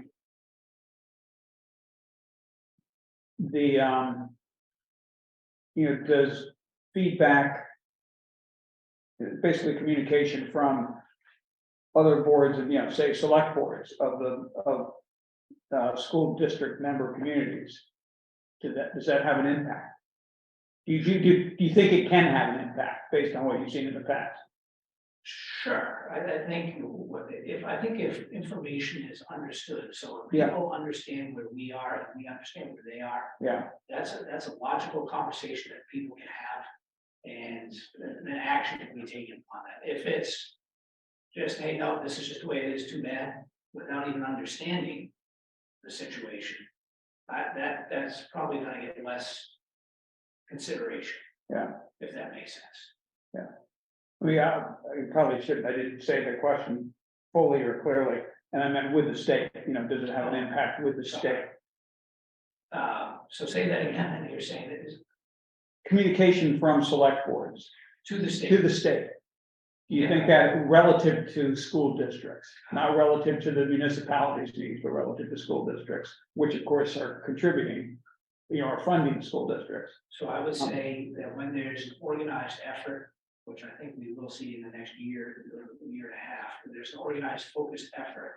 That's something I could probably bring to the respective towns to say, this is what we're trying to do. Your support on this would be largely welcome. Here's why. And I explained that out. I think at that point, yes, I think that will have a lot of impact because it would have been set up already where there's people we have working with legislators that represent not just small towns, but also urban districts. And we're all fighting for the same thing and all advocating for the same purpose. And I think in those instances, I think it'd be very beneficial. But to be clear, you're talking about organizing statewide, not just within our That's correct. Oh, and I understand that, because I don't think that, you know, 3 communities sending letters. You know, to simplify, it, 3 communities sending, you know, each sending letters from their select boards to the legend, you know, I mean. No. That wouldn't quite make the Now, circular. we work with our students around Yeah. table first, we start there. Yeah, And if we hit on something that we think will have a big impact, we work with MASS and Mars, who have school districts across the state. But when we hit on a topic or an issue that's impacting all school districts, and maybe us more so than others, we go through, we vet our arguments, vet our points, make sure it's clear, and then we kind of go to the other round tables and just explain to them what we're doing, why they're doing it. They hop on, and then you have all these round tables, basically all school districts in the state, in addition to their respective towns sending letters, and that is a huge impact. And some of this has gotten so out of hand that can't just stop. You have to use parental advocacy groups as well. And so we're trying to, we have several items that we think are impactful on a whole slew of groups, but I think the most bizarre thing to sit back and look at from a budget standpoint is to know how much money the state brought in above and beyond its projections, billions. Most of us got checks back because too much came in. And even still, our town and a lot of other towns like ours, so similar big up towns, are going to be in big trouble. Makes no sense. Right. Justin, what's your sense of when we'll have an idea of how the state's gonna use this new money for the ballot initiative? Will we know that with the governor's proposed budget, or is that too soon? So I You know, the ballot initiative and the surcharge. About the millionaire. question 1 tax. Oh. Not for a long time. Yeah, so I think There's no money, the money hasn't come in yet. I think ahead of that, there might be, because of that OSD expense, there might be an opportunity for administration to put in something like a pothole fund to help offset these huge numbers that are coming to all districts, particularly Pawtucket. But who knows? Some kind of, if we don't get relief, like I said, the level of service is $1.3 billion just to keep on doing what we're doing because of factors we have no control. Above 3%. Right. right, It's remarkable. It's absolutely remarkable. and that one, yeah, okay.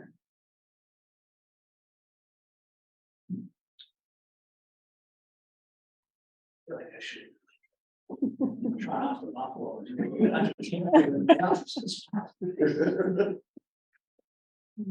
Yeah, The building looks fabulous, though. It does. It does. Each day goes by, it's more complete, more complete.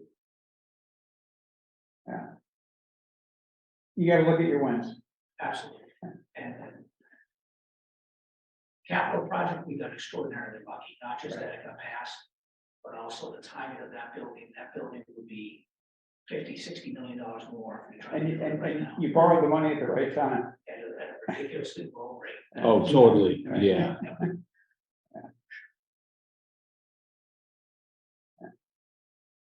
Okay, we gotta move on. No more questions. And just, Thanks. thank you all. Okay, all right. Thank you, guys. Good night.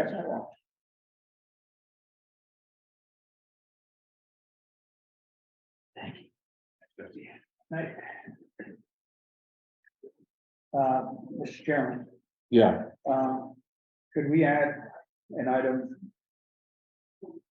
now? an unforeseen item. Unforeseen item now to the agenda. Regarding approval of the accountants, the town accountant's contract. Is that a motion or That's a question? motion. Good, that's a motion. I make a motion that we add Second, that item. All those in favor of adding that item, unforeseen item to the agenda? aye. Aye. Aye.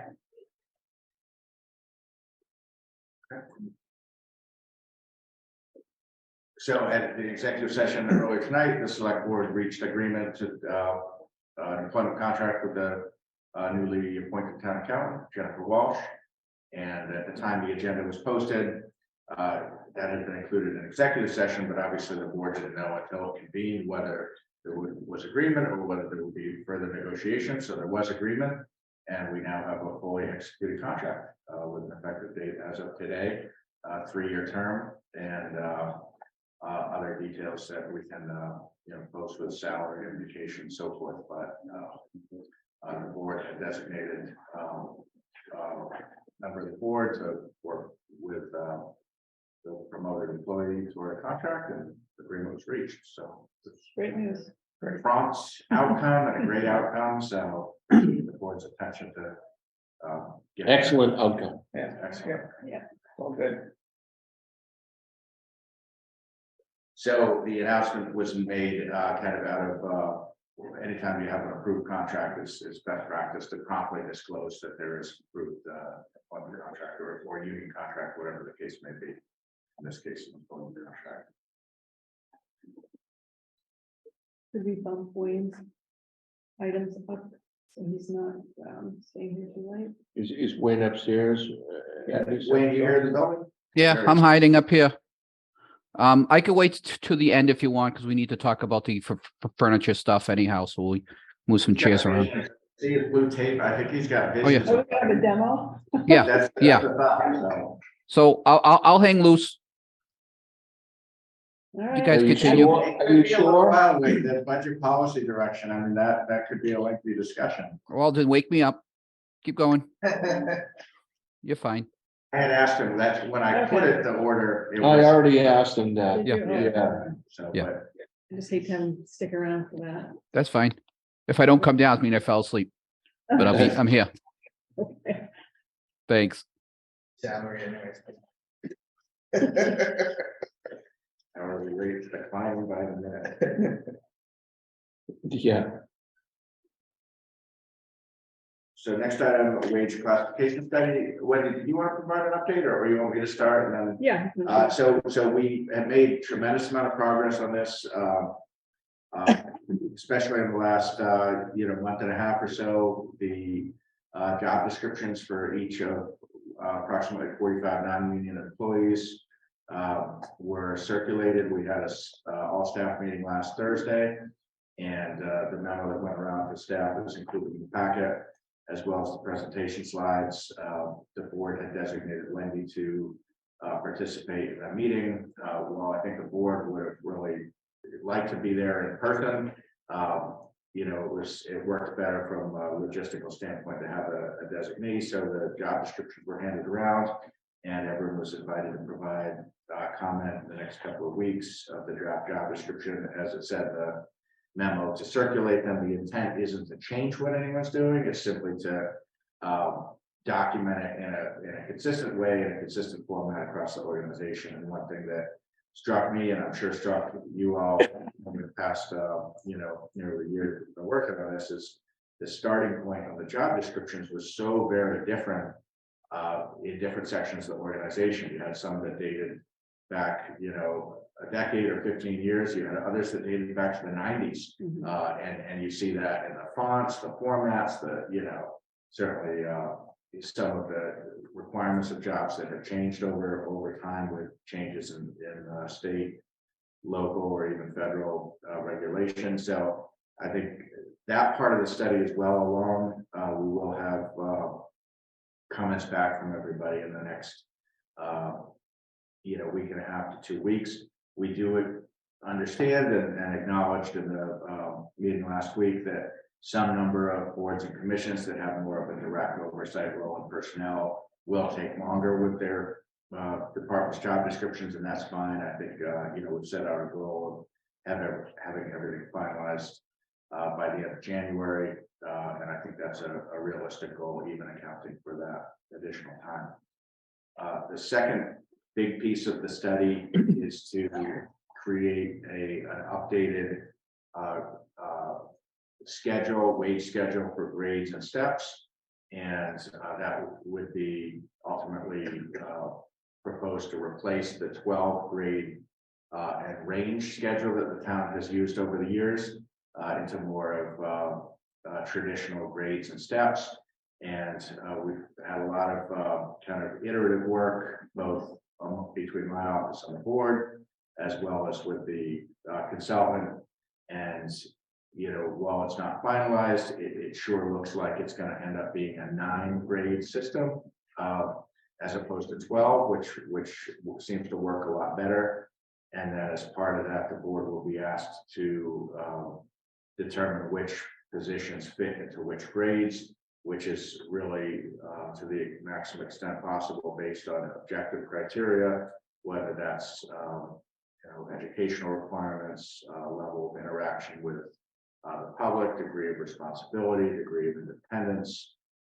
There's a whole number of factors that contribute to helping to group like with like in terms of different positions, even across different departments and different sections of the organization that are really at first glance extremely different, you know, whether it's public safety or administrative or even dealing with food with regard to council on aging, very different types of skill sets. But there's you know, I think we're very close to having a grouping that actually makes a lot of objective sense. So the board had talked about having an extra meeting a week from tonight on the 12th, at which point that grade schedule with the groupings of positions would be before you to discuss and either endorse or modify, but hopefully it'll be in a position that the board will find agreeable.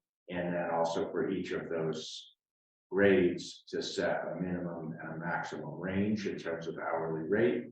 And that's entirely based on the regional comparative salary survey that's been conducted by the consultant over the course of the last 5 or 6 months.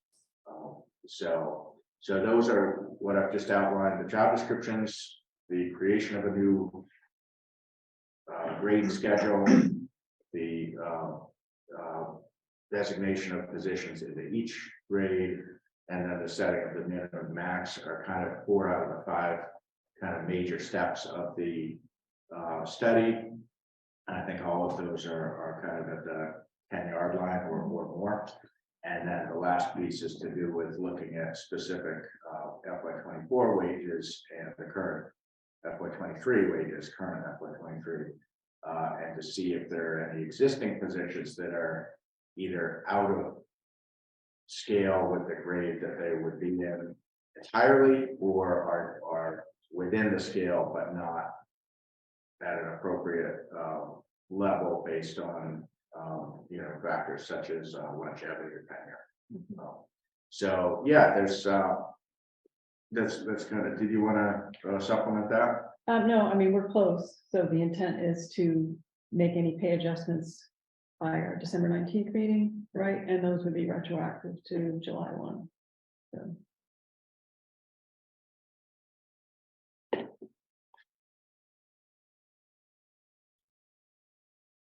Good, great.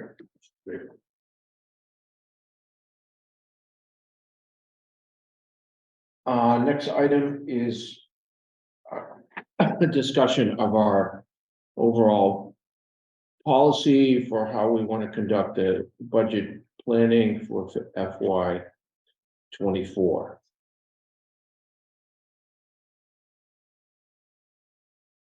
Okay, so I included last year, or I should, yeah, the current fiscal year's approved direction that was voted last year around this time, as well as just some bullet points and some other ideas that have been kicked around, which I can elaborate on in tonight's discussion. I'll follow your lead on that. Some may be, all of these would need to be obviously wordsmith. If you want them on the list, we would then come up with specific language.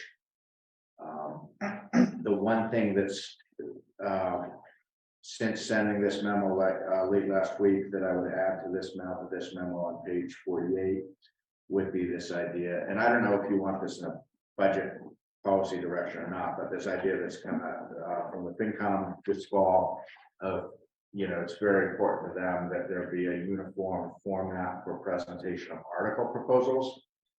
I'm agreeable to that. I think you guys are all agreeable to that. I don't know that that's a budget policy direction, but if you wanted to put something like that in here, you could or not. I think we're gonna do that either way. That would be part of. I don't even know what you mean. So that transmittal form that. Yeah. An article request, they want to make sure every article has like some basic form and some basic information, even if it's a recurring article that comes up every year, but just so that everything's got some consistent baseline documentation. Which is not a bad idea. I explained to them that the only real reason that hasn't happened is because of bandwidth, because it's getting more paperwork to do, and often this is done like in crunch time. But I told them, this is definitely important to them, and they told me early enough, and I said, you guys have given me plenty of advance notice, we can make the adjustments and make sure that that's what we do, so I think if they, like this fall, they wanted that, but by that point, like it wasn't possible. So, but they were clear about this in September, so I said, hey, looking ahead to what I'm assuming you guys are probably close to the morning around January 30th. We can make the adjustments and let everybody know that articles need to have a form. If you agree, it is your warrant, it's not theirs. I think it behooves us all to put, to try to get things in the ballpark of what FinCom's going to favorably consider, at least in terms of before you get into substance, but they've definitely been focused on form. I don't see any downside to it. I mean, No, other than it's working with the standard format. no, it's just, but just to pick a example out of thin air, there are Yeah, instances where members of this board may be on the very night that the warrant is gonna close. We're looking at you, Rick. Put an article out there that wasn't known, so that's where it means Yeah. we it just makes those things harder. Yeah. Just you because just it's have to have a like, stack of those forms, right? right, there you go, so, that's. So when would that change be communicated to departments or people that would put in a? Well, so I But they use, know it anyway. they know it anyway from But the old if it days. hasn't been enforced though. then Correct. you should- Right, yeah, and I mean, I explained the thing, probably half the articles come from either your board or my desk, Mhm. so that's like, I don't know, 20 or 22 new forms that. Which is fine, we'll do it, but it's, the hours to work, anyway, whatever, we'll do it, it's fine. I don't think you need to put it in here. I don't think we I need to don't put think it it's in a here. policy, but I think it is important. though. But what I was starting to say, Wendy, in response to your question, so this document that you see over the years I've been here. When I send out my budget packet to departments, kind of setting out the timeline. And various other aspects of the budgeting process, I include this. And so I would just put it in that same packet, say, Okay, just a separate- and I've always included the form. With my packet, but I've always said, use the form or don't. If it's clear to us what you're proposing. That's been fine, Mhm. and it has been fine. I think it has been fine until this fall, on this FinCom, but I don't disagree objectively. You want uniformity, okay, that's what we'll do. Okay, so it'll be part of the same package. Yeah, That sounds yeah. good.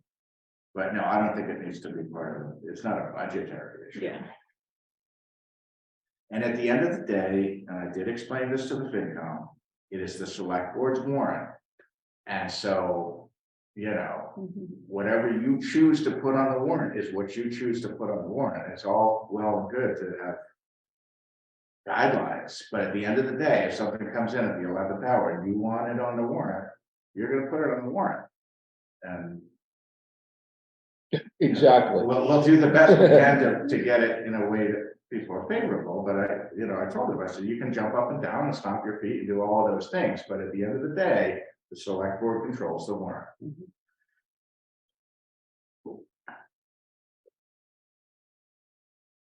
So I think, Archie, for today's discussion, we could start with last year's and look at this and say, what if this continues to be relevant? Or do you want to tweak or adjust? And then maybe turn to my memo and say, what do you might want to add from what you've done in the past? Okay, so we want to get rid of 2. Right. Is that the COVID one? Yeah, Yeah, okay. How about number one? Do we want to pick, what's a reasonable number? Do we have anything that informs us what a reasonable number well, I think, is? well, just what, I was gonna say, what happened with. I know it hasn't been formalized by the Commonwealth, but our resulting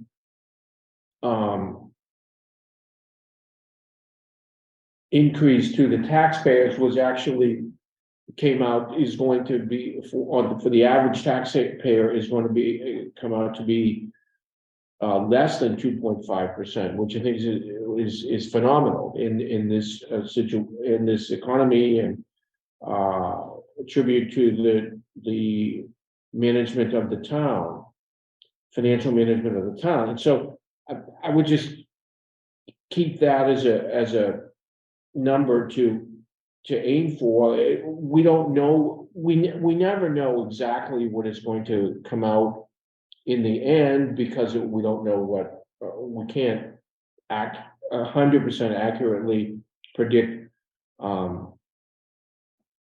other revenue sources, for example, that could bring in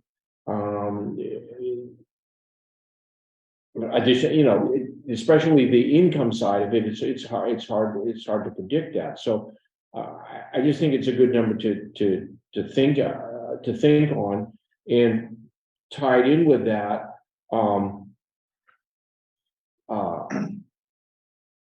section 4, where we talk about the debt service. So there's 300,000 that of recurring debt payments that will be finished off in this coming fiscal year in 2024. And so, but hearing what we just heard from the superintendent, and that we don't know obviously what the school committee will pass for a budget, but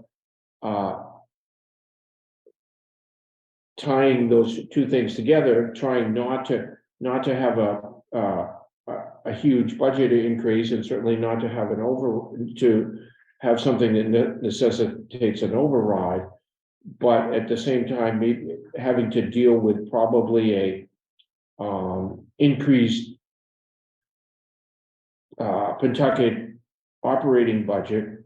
My feeling is that we would keep that 300,000 in the back pocket to stabilize the tax rate when that, like, we don't know what the school budget's going to have, but we just heard that it the level services budget is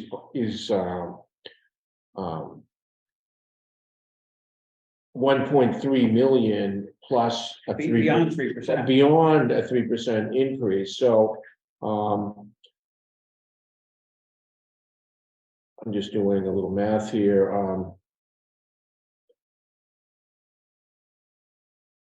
We're about, I think, like 28% of the operating budget, or something like that, right. 27, 28, something like that. So times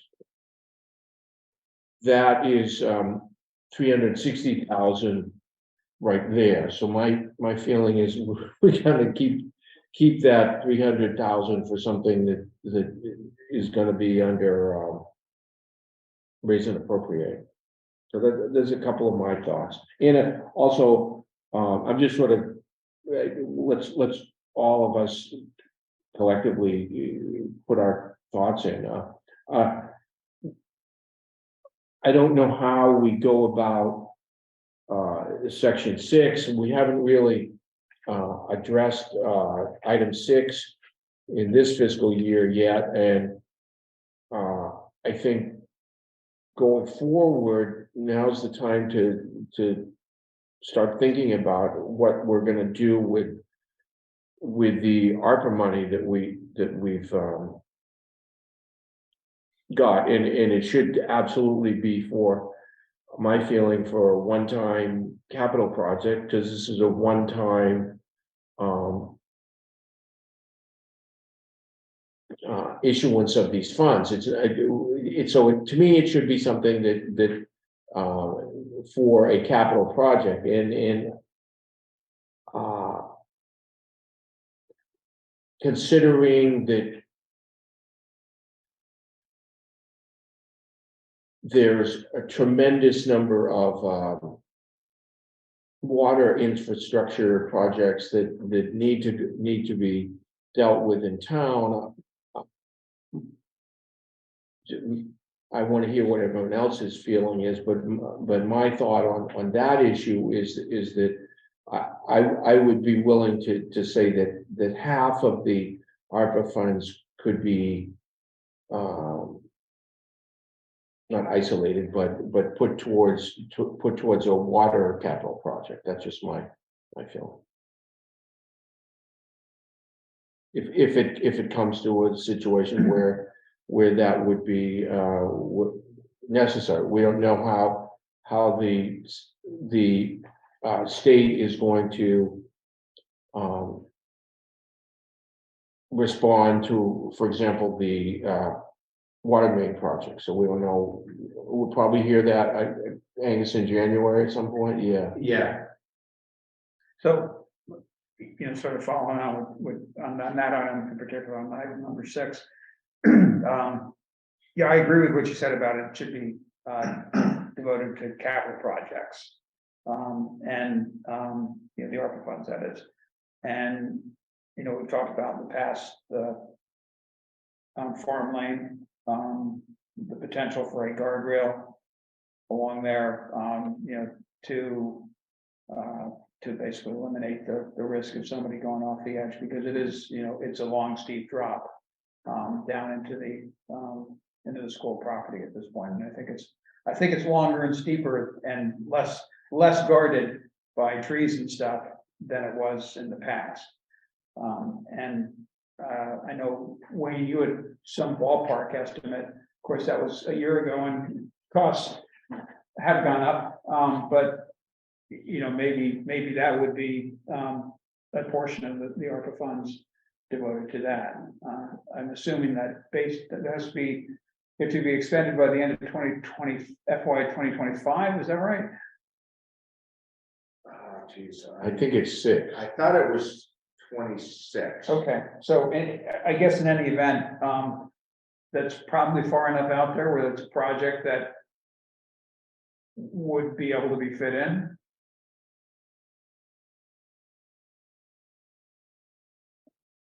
I guess what I would say is, if the first question is does the project get under the capital program?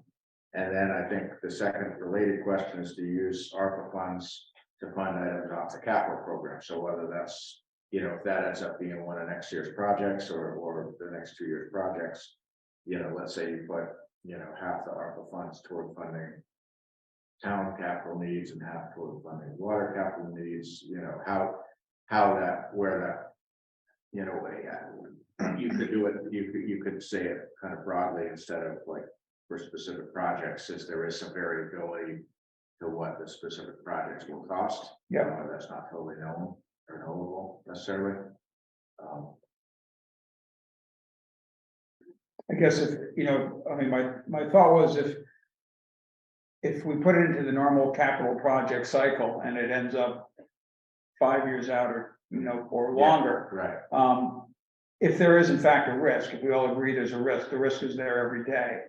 A lot of the other capital projects aren't addressing risk. They are addressing needs, but it's a different kind of need. And if you have a risk, my inclination is to try to deal with the risk as soon as possible.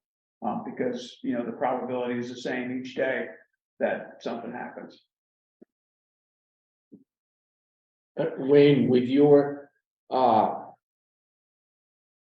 looking at how the topography of that area a lot of dirt's been moved around recently.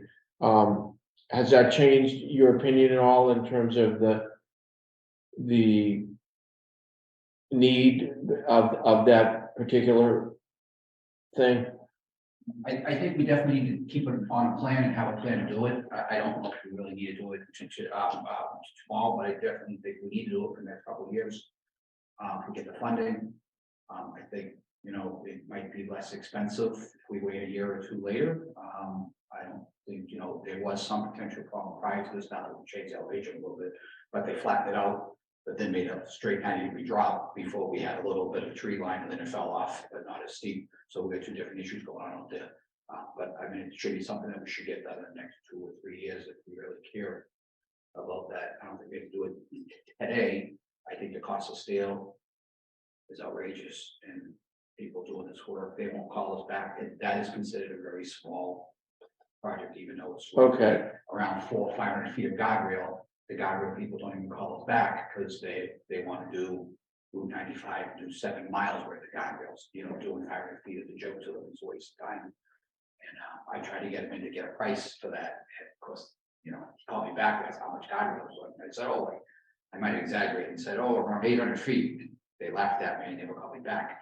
I don't even think it's 800 feet, honestly, I think it might be 400 feet. Yeah. So, and they had the contract with Merrimack Valley on a road services contract, so obviously we could call them in, but they could really drag their feet when the time comes. But there is some engineering involved on that too, by the way, so I have to put a little cost down into the engineering part. Mhm. So are you looking to specify projects in this policy? objective? no, just like, Yeah, and I think- like, how do we even, Decide. yeah, who's gonna decide? How are we gonna decide? When do we wanna do? There's a lot of So the questions. select board have the authority to Yeah. decide, you know, we had that opinion from council a while back, and that we know is how other towns, that's statewide, that's not Right, custom to West Newbury. And so. I think with the capital planning process, you know, we got another meeting this Thursday, and I think we're ahead in the cycle of where we have been in the past.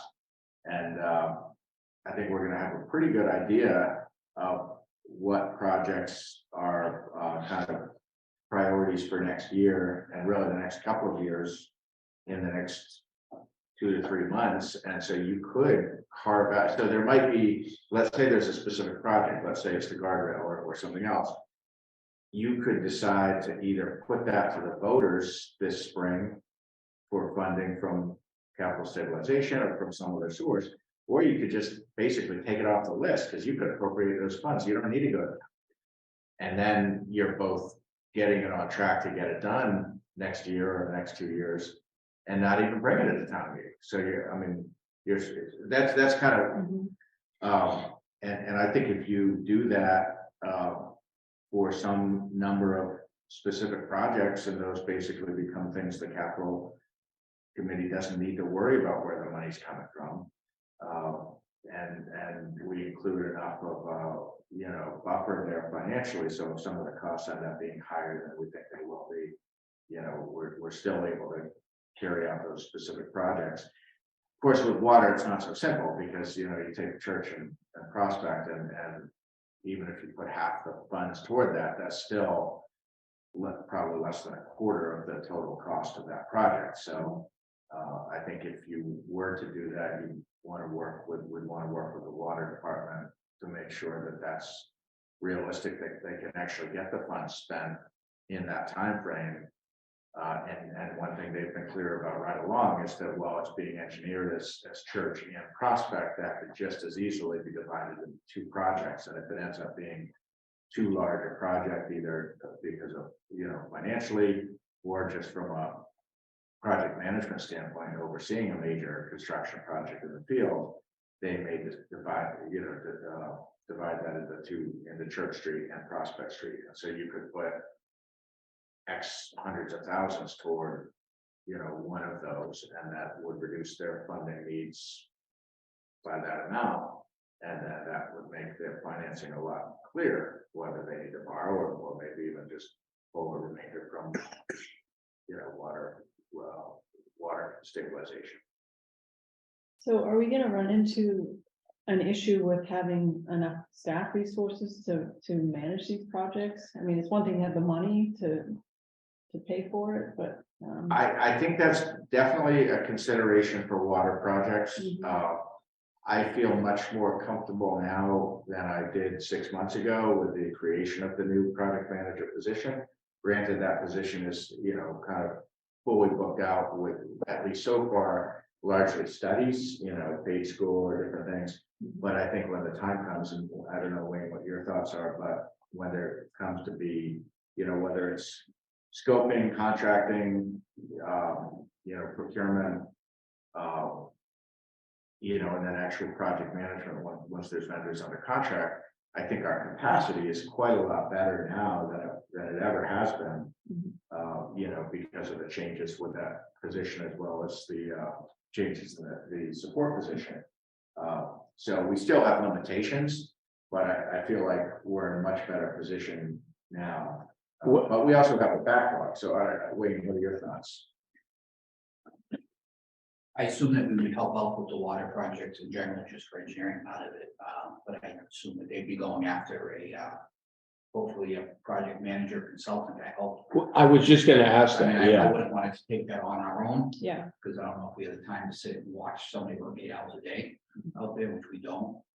But we could do some creative work out there and give more work for the public works that goes for water, but the paving part of it, we don't want to pay a markup to a water contractor to pave our road for us when DPW does it for a living. Just with more work on our part, can we handle it? Well, we can, we'll help, maybe a little extra construction oversight, and some would probably do for a quarter less than what the water power do when they send it out to bid for their vendor. So we can be creative, and I think we have some resources to do that, because we've done that before in the past. In our own projects, you have to look at each one individually, because it's always like the first time we do these, we don't change phone systems every 2 years. We don't build bridges, whatever the day comes, and that comes, and it's not something we're doing every day. So we got a big learning curve our first time around. Our second bridge will be much better at it. But No. but a lot of this stuff's the first time around, so we do a learning curve. Yeah, I mean, the phone system's a great example. Yes. Because just scoping that is, but I think, not to digress, but I think you have a really good approach on that one. I think we do. Which is basically put the onus back on the vendors, have more of an open-ended meeting, invite in prospective vendors, say, you tell us. you right? tell us Yeah. what you think we should do, and but. Okay. So would we change the wording of this policy objective at all? I mean, I think it's broad enough there. The only thing I would want to add is some sense of urgency, like we have to make some progress. Well, that's what I mean. This is like, Quite honestly, that was why I suggested something specific, because I think at some point we need to make a decision, and we have 2.5 years, 3.5 years to complete whatever is done.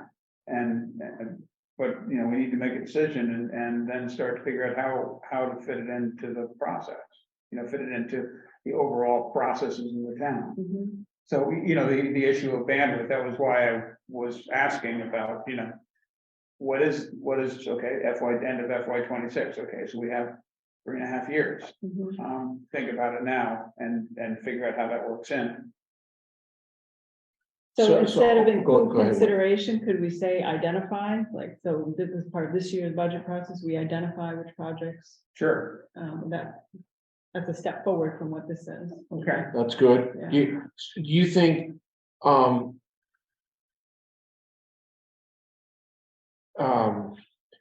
say 8 little projects or 2 or 3 big ones? See, what are your thoughts on that? I think that comes down to management. I would think larger projects Yeah. from a reporting and accounting to the Fed standpoint. I would think fewer larger projects, but I don't want that to be a limiting factor. No, I know. I mean, I think there are some things that are smaller dollar things that I think would, 40 or 50,000, that would be really nice to just pick off and get done. I do think, from a reporting, I mean, I'd love to have Jenny here because we spent a lot of time on the CARES Act, and it's just, every invoice, every vendor, I mean, it multiplies time, so, but. I'd love to have her part of that discussion, to see is there like a sweet spot in terms of number of projects that get some, smaller tangible things done. But it's not so many projects that it just drowns us in the reporting. Side of So- things. What is the limitation again? Early on, there was a limitation to the types of projects that could be done, and then I think that changed. And Yeah, remember we talked Changed. about the revenue replacement, Yeah, okay, which used to be something that you needed to prove out, revenue loss. But then they changed it. I used the analogy a couple of months ago of like the standard deduction on your taxes, that now anything up to $10 million of ARPA funds can be declared revenue loss. And once it's declared revenue loss, it is basically unrestricted. It's basically like free cash. It can be used for any lawful purpose. So it can't be used for anything operational, but it can be used for, It could. it could. I'm not suggesting it should. No, it shouldn't, but Okay, I thought that it was limited still to no, once tangible items. once you're calling revenue replacement, it can be used for any lawful Okay. purpose. I don't think you can put it into stabilization, though. No, you have to expend it and Yeah. have to report on the back end. You have to actually. Yeah. Pay it to somebody. And what is the total? 1.4 million and a few dollars on top, but that's it's a little bit north of 1.4, but it's trivial. Oh, okay, I think one other thing we could, so, do either of you have a, philosophical objection to the town, contributing to capital expenditures for the water department, which is, not strictly a town only. I do not know, and I'm sorry, when I jumped in with another idea, I think I agreed with what you had suggested originally, which is, or at least I intended to, if I didn't, which I thought what you said made perfect sense, that, Okay. a half or I mean, I think that's something that a hurdle, if somebody has a problem with that, we maybe we don't do that. So that's why I throw that out there. I thought I did, but I think that,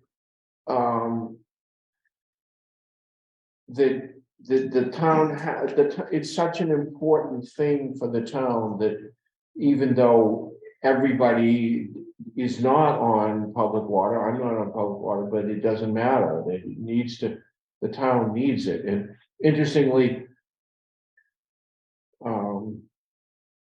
one of those really old documents that Lisa Grammer had, about the creation of the water department in West Newbury, that,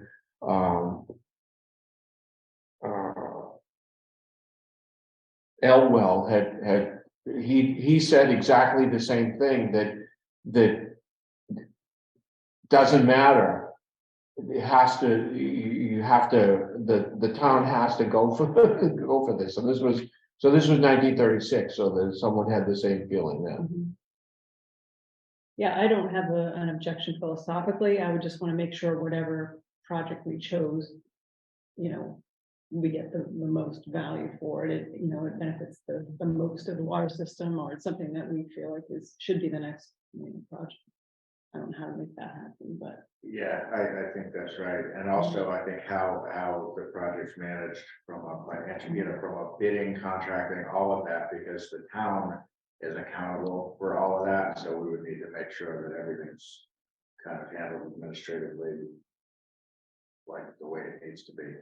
So does that mean it would be handled through your office rather than the Well, water? it's interesting because I actually, this is one thing that's far afield of this, but the whole that I thought about a lot more in the time since Wayne has become chief procurement officer is this whole, our water projects subject to bidding. We don't have a bid document bylaw. And Rick, you and I talked about this a week or two ago, and actually Rebecca did go ahead and pull that advertising for bids bylaw. I had that on my desk. I forgot to scan it and send it around, but we used to have one on the books in the town bylaws. It was repealed.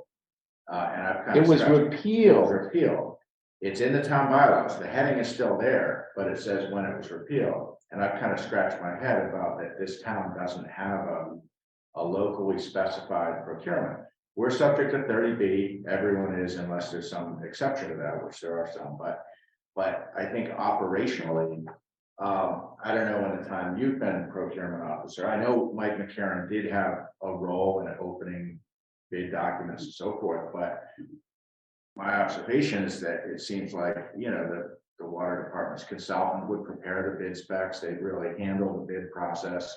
McCarron had kind of a ceremonial role of opening the bids, but I don't believe the town, I don't know if it's how it's been your time, but I've never perceived that the towns really had, like, we find out like after the bid.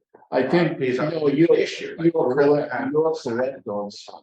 For any With of the it. big items, that like, I'm not even sure if Tata and Howard didn't help them with the whole process. I know, I think they do the whole process. Yeah. Yeah, So the bylaw would dictate how procurement is made within the town departments, or what No, would it do? well, no, I guess I contrast this with like my time up north where, you know, there was and I could send that to you as we had a really good purchasing, you know, requirement. We rewrote it while it was good when I started. It was better when I left, Mhm. but it was, for example, you know, it required that, any contract above a certain amount, it was $100,000. Any contract above $100,000 needed to go to the council. So even though as town manager, I was the contract signing authority for the whole town. If it was above a certain threshold, there was some amount of oversight. Mhm. And you know, I'm not a huge fan of bringing everything to the committee, but I do just logically feel like there ought to be some dollar amount where it's no longer the decision of whether it's the chief procurement officer or the town manager, like there ought to be just logically. Mhm. Even if the money has been appropriated by town Yeah. meeting and stuff. Yeah, just so there's some, because you just, you know, whether it's conflict of interest issues or ethics issues, you just don't want to. I don't know, that's just one example, but there was some framework for purchasing. Mhm. Here, we don't have any locally stated framework, and I don't know that we need it, but we do need to make sure that everybody understands 30B. And that in practice. I mean, you've raised, you know, this board's raised questions about, you know, which vendors are hired for what in terms of water engineering or different things. FinCom raised questions a couple of years ago about, you know, on the waste hauling side of things, or this waste disposal, and were bids sought? No, bids were not sought. And, you know, it's just kind of strange that we have, you know, in 2022, a fairly decentralized process still in terms of purchasing and contracting. And it's not stated anywhere. And as you know, not long ago that we would have committees purporting to enter contracts with vendors. You know, that's gotten a lot tighter, thankfully, but that's largely been a cultural shift. There's nothing I can point to that requires that. Mhm. There's nothing I can point to that says who signs contracts for this town. Whereas, you know, up in my last town, that was all in the town charter. It was very clear. So I don't want to go too far down, but with regard to ARPA, I guess my point is we are responsible as a town for reporting to the treasury that the funds were spent properly, that everything went through the requirements, that all of the federal requirements were met in terms of, you know, women-owned, minority-owned, bidding processes, all of these things. So we just need to make sure that we have both the oversight that we need to make sure that happens properly, as well as the capacity to make sure it happens properly. Yeah. You know, it's not enough to just say it's got to happen, like we actually have to be at the table. So all of what you just said, Angus, makes it more than 2 or 3 big ones would be way easier than 8 smaller ones. Definitely. Yeah. When you think about all of what you just said, yeah. But at the same time, if there's a, you know, $40,000 or $50,000, not a capital item, but maybe a study, or you reference some of these things are gonna need some engineering to even be able to become a capital project. If you're dealing with one vendor, you know, that's still pretty clean. Yeah. But I just think of like with the CARES Act, you know, we were reporting every transaction, every vendor, we had to give the name and address, that the, you know, those, you know, the SEC codes, like the 7-digit or whatever, that every business had, we had to provide all those, so we had to Google, and like, it was just a lot of work. That was like done at 12, 1, 2 in the morning, because that was the only time we had to do it. Like, I remember late nights working on those CARES reporting, and I'd like not to be in the same boat with this. If we can avoid it. But I don't want to quash like the idea of some small number of smaller things, whether it's a study or whether it's engineering, that might help us get to where we're going, and if not for ARPA, might, you know, if it might save us a year or 2 years or more. Like, I don't want to say we shouldn't consider that, but as a general statement, I think fewer smaller projects is definitely going to be administratively better. You mean fewer larger projects? Fewer larger projects, yes.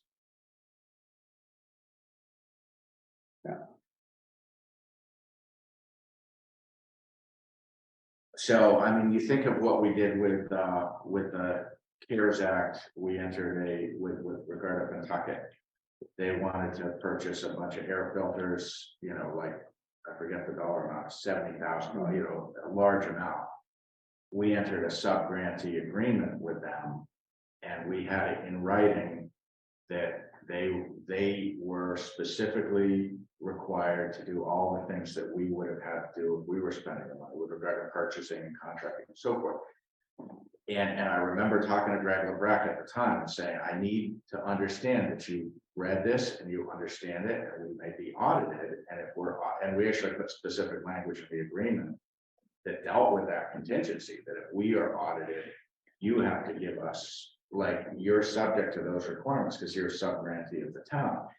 I think we have to think of water projects in a similar way, just to make sure that it's not something where we, the town, you know, are left holding back because, you know, someone didn't maybe understand all the rules. And I mean, even like Tate and Howard, I mean, they do a lot of bidding and bid docs and so forth, but do they know about ARPA? Maybe they do. I don't know. But there are a lot of strings attached to this money that my office is accountable for. So I guess let's not, we can't talk too much more about this. I just want to say one final thing. So if we found out in November, I mean, is it January, that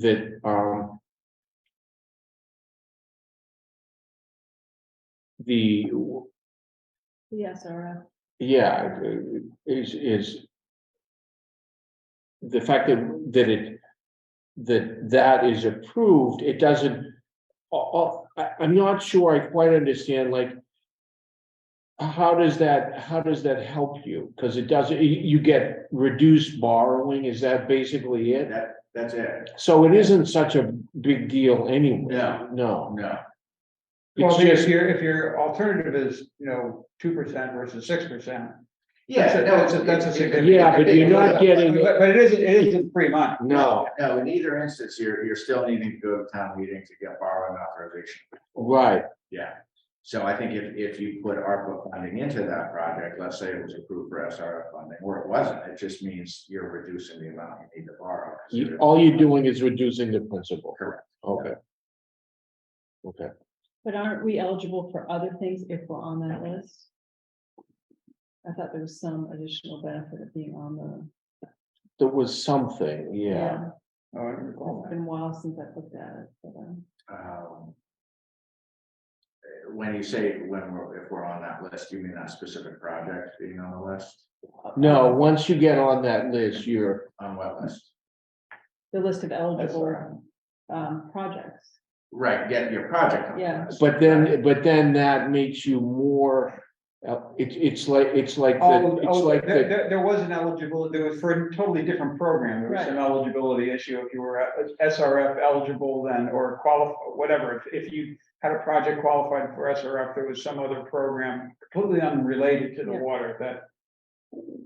But I don't remember what that was. Yeah, all right, okay.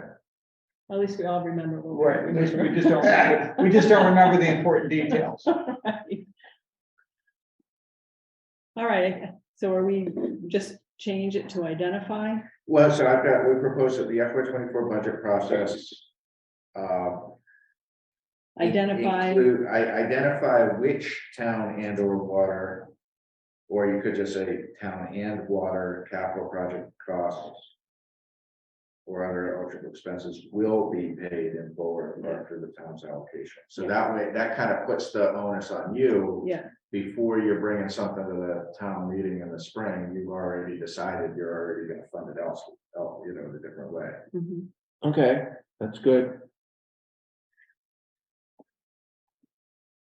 One thing I would like to jump back to on Archie's initial comment on the 2.5%, or what's the right amount of, kind of target for budget growth. I want to point out a bit of a nuance that Archie will remember from his time years ago. When I started, the board adopted similar language to that, but it was not based, it was written a little different. I'm going to read it to you. So this is from the FY20 budget message. It said we propose a FY20 operating budget that will limit average single family tax increase to no more than X%.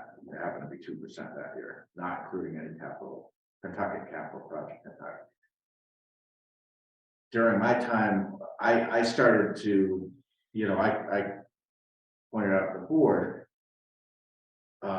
you don't know what the tax impact is going to be because there's so many variables, So we changed it, the board changed it to now it's like a target bottom line budget increase not greater than X, which is very different. I kind of prefer how we do it now because it's But this is an target. easier target to hit. Yeah, and it's knowable. Yeah, You're not relying on assumptions of what's going to happen with SS growth or your SS values or new growth or state revenues or so forth. So I just wanted to, when you were talking earlier, you were talking about kind of the tax impact to households this year is estimated to be about 2%. The bottom line budget increase in the FY23 budget was much greater than 2.5%. Right. So that's why I just want to make sure, you're setting out what you want for the objective. Because if you wanted to talk about bottom line, tax impact, you could do that. It's a different way to think about it. So where does this 2.5% come from then? Is it? I mean, how was that determined to be the target? Is it related to the tax increase? The tax increase is related to it. Well, Because- it's not really because we didn't hit that target. Mm. If you look at the actual bottom line change from FY22 to 23, it was much greater than 2.5%, not including the school. The town side was Right. greater than 2.5%. Right. So, it was a combination of factors. It was partly assessed values, it was partly non-tax revenues, and it was partly, in a big way, the school stabilization and the free cash, the $650,000 of one-time revenues. Some amount of that can be recurring free cash.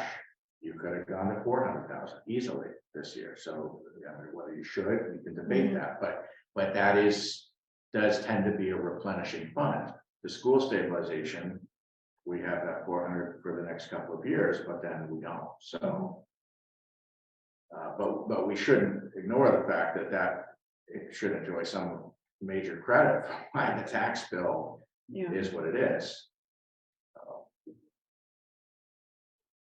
The idea being, what is that, where's that number come from? Well, basically, we can't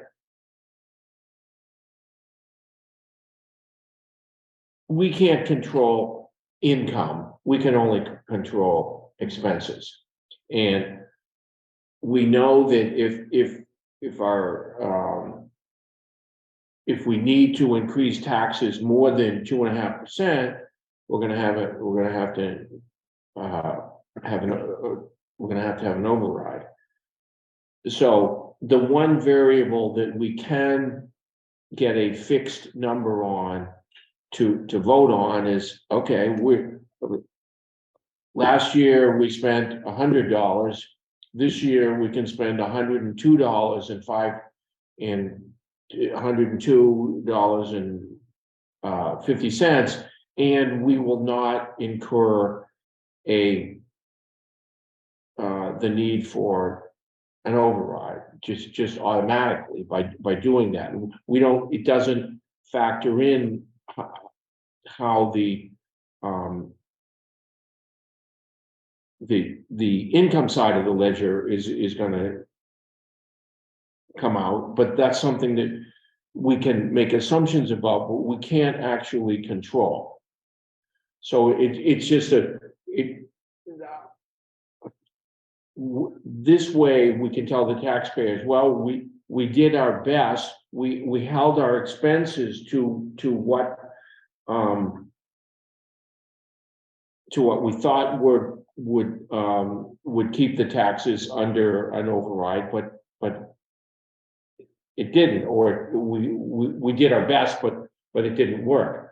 But in this case, this year, even going over this, we still did very well, but because the income side was very good, but there's no way to control that variable, but we can control this variable perfectly. And it's just sort of like, if we're saying we're going to let expenses go up 7%, well, we're basically guaranteing that to the taxpayers that they'll need an override. That's where that number comes from. It's not something like magical. It's just that okay, if all things being equal, if we only raise our expenses 2.5%, we shouldn't need an override. I guess that's related to the override. Yeah. Okay. I kind of like the way it's written, with that second sentence. I think that to me is really what makes it work. If it was just the first sentence, sitting here today, I could tell you that utility costs are going to go up a lot. We don't know what insurance rates are going to go up, but that's out of our control. Retirement has been going up pretty aggressively. So if your direction to me in preparing the budget was to limit it to 2.5%, period, I would be bringing you a budget that was cutting services, is my guess, just because of those aspects of the budget that are outside our control. I think that second sentence is good, because let's say I present to you a budget on January 30th or whatever the date ends up being, that's above 2.5%, but I explain why, and whether it's utilities or health insurance or whatever, and say, if in order to meet that goal, this is what the budget would look like, and we'd be cutting X, Y, and Z, and then you can decide you want to cut X, Y, and Z, but at least it would be transparent to you and to the public why it's not 2%, 2.5%, if it's not, because that may not be. I mean, here's the thing: if we, on the debt service, if we took that out next year, 2.5% would be easy, because you've zeroed out a $300,000 line of your budget for next year. But if we want to keep that in as a transfer to stabilization, for instance, then hitting 2.5% and accounting for, the electrical costs and some of the other, cost drivers, as well as, by the way, the wage and classification study, which will now be whatever you approve this year, plus a COLA presumably. You know, hitting 2.5% while doing all of that may become impossible without, you know, cutting services or cutting staff. It may not, it's just, but it's definitely possible. There have been budget years we've had where that definitely would have been the case because of this, the amount of increase in some of those things that are outside our control. But I like the way it's written because it kind of sets a target, but it says if you can't meet it, tell us why you didn't meet it, which I think is a reasonable frankly, that's the issue. So should we specifically call out increases due to the wage study as one of those items that should be, or do you feel like that's covered? I feel like it starts to get, I mean, you could do that with, you know, a lot of things outside our control, and then that starts to just be kind of. I mean, at that point, you might as well just say like, limit the salary and wages denominator tax, acknowledging that expenses are sometimes outside or employee benefits, you know, some of those things are. Well, we already have done that with the Kentucky. Right, that's what budget, yeah, and if you started to add, you know, 2 or 3 or 4 more things to that. No, it I kind of meant- reduces the meaning. Yeah, I meant on the last sentence. Yeah, So, employee headcount, hours of operation, I just didn't know if it's worth mentioning, because that will be a change that some departments hadn't planned on, correct. so, But not it's not huge. okay. I kind of like it just how it is. Okay. It sets a target and it says to me in preparing the budget, you know, if I don't meet it, this is why, and that's a good thing to talk about. Yeah, okay. So are we good with that one? Yeah. Trying to move things along. I'm sorry. I'm trying to move things along. Okay, that's great. Okay. I'm all on board with that. So should we just Any go- other items? That Can we just go through an order to make sure? Okay, Yeah, so 2 we're getting rid of. Yeah.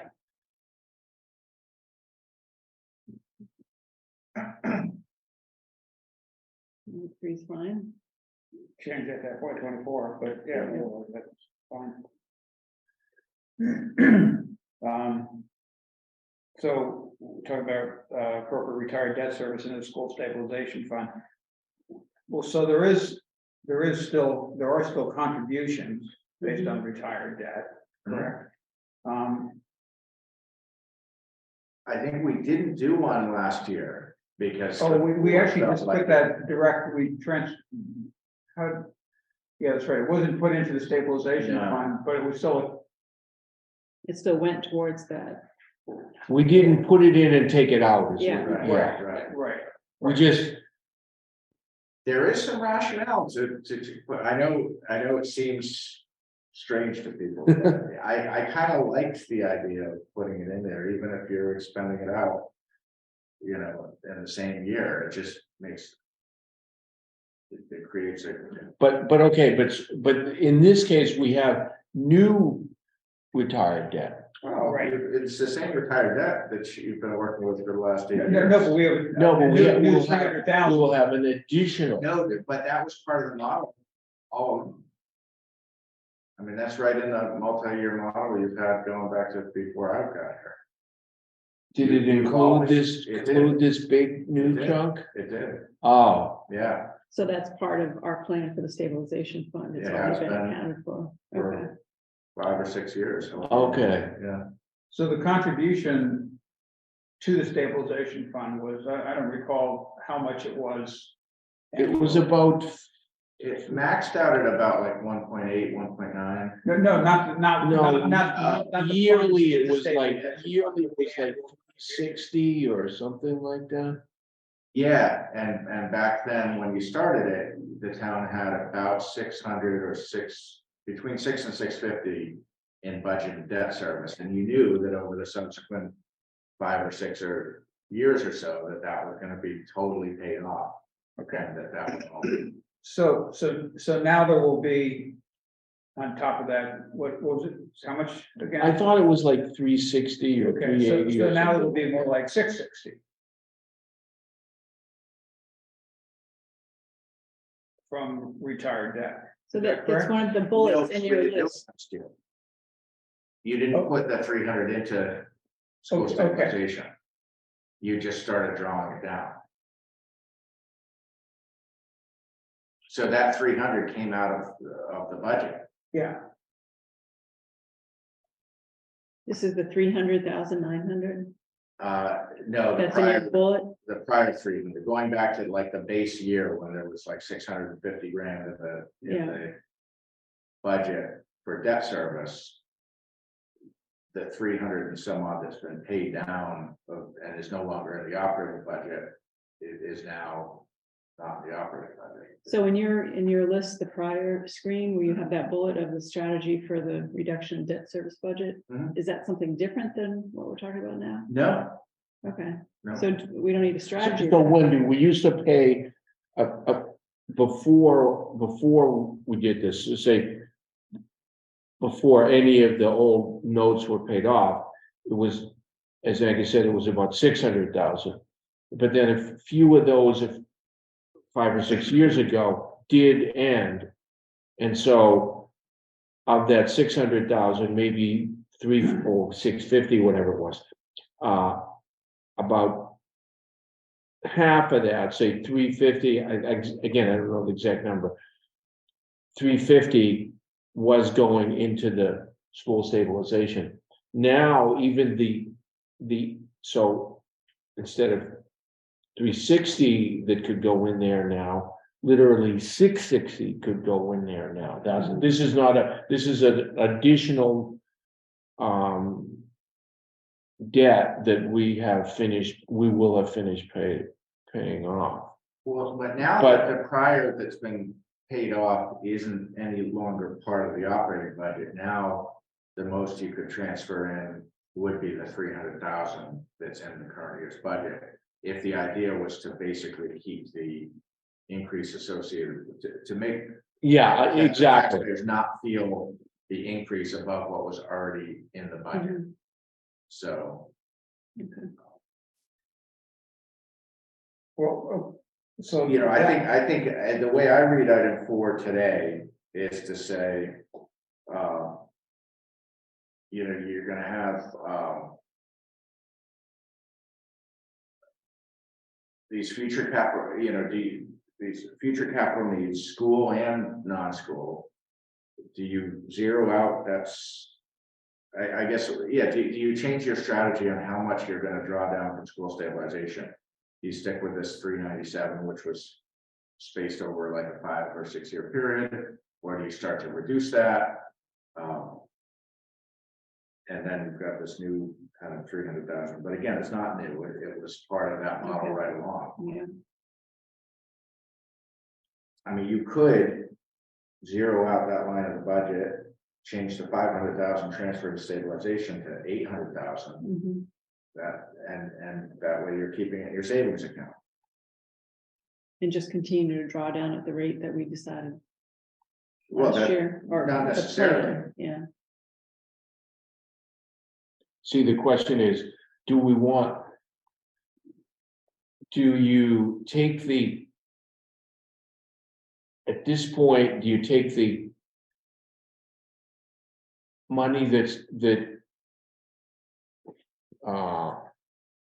people have been paying for 20 years or whatever, and put it away to reward future taxpayers? Mhm. And see, that's why I sort of felt that I didn't have any particular reason. It just seemed like a kind of a reasonable length of time, 6 or 7 years to use the money up, because the people that paid into this earlier, they paid for reducing the tax. In other words, someone 4 years ago, their taxes paid to reduce debt service going forward. Well, it seems to me that someone in 2018 doesn't need to, their taxes shouldn't have to reduce some, because they might move, they might be dead or whatever. That, why should their taxes be used to reduce somebody's taxes in the year 2028 or 2030? It's a long period of time, and those might be new residents. They're getting the advantage of the new infrastructure, the new school, whereas the people that paid into the taxes to lower the taxes of someone way in the future, at a certain point, I feel like the people that paid in earlier, they should get their reward, and the people later on don't get rewarded forever. That's just how I don't know if that makes any sense. Yeah, but so that's why we decided last year, I think, to pay down to pay off that fund more quickly. Right. So adding the 300,000 to it, does that change? I mean, would we still pay it off on that? Was it 3 years? Well, that would extend. Pay it down. it would just make it Instead of- last longer. Yeah. Okay. So it's a question of, do you want the people that are paying their taxes now to help somebody out 3 or 4 years from now or not? That's really the question. Yeah. I don't know. I kind of don't. And so what else would we do with that money if we didn't? Well, I'm just concerned with what Justin said about Yeah. the school budget. Mhm. Yeah, I mean, that's one thing we could do. The other thing we could hedge and have it potentially to use to offset school budget. The other would be to increase ours, just to the regular stabilization. account. Either way, yeah. It's safe to say that regardless of what the Page School, study committee comes up with, that Page School is going to need some money spent on it in the next few years, regardless of what we decide to do, to keep it, on life support. And hard to say, I have no idea how much that's gonna be. Well, the other thing is that, just to give another possibility, is that we can put that 300,000 in the stabilization fund, and it can be used for the. It could be used for the paid school. That was what I meant, yeah. But it wouldn't be limited to be used for Page School if it was in stabilization. No, it could, but if you put it in the school stabilization, Then it is- that can be used, that could still be used for the paid school, I believe. Oh, yeah. Oh, okay, I thought it was limited to that. A school stabilization, yeah, you could. I think it'd be better to put it in stabilization because you're much more, you're less. You have flexibility.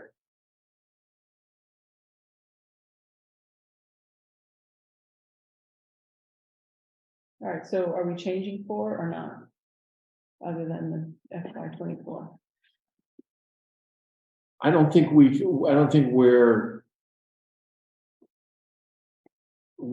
have a lot of different proposals. I don't know if we know.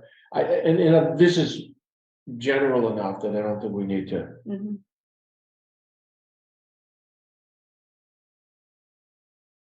I don't think we have enough I guess I don't feel we have enough information to decide what to do with that money. Yeah, Right, so we could just leave number 4 as is, right? that's what I mean. Yeah.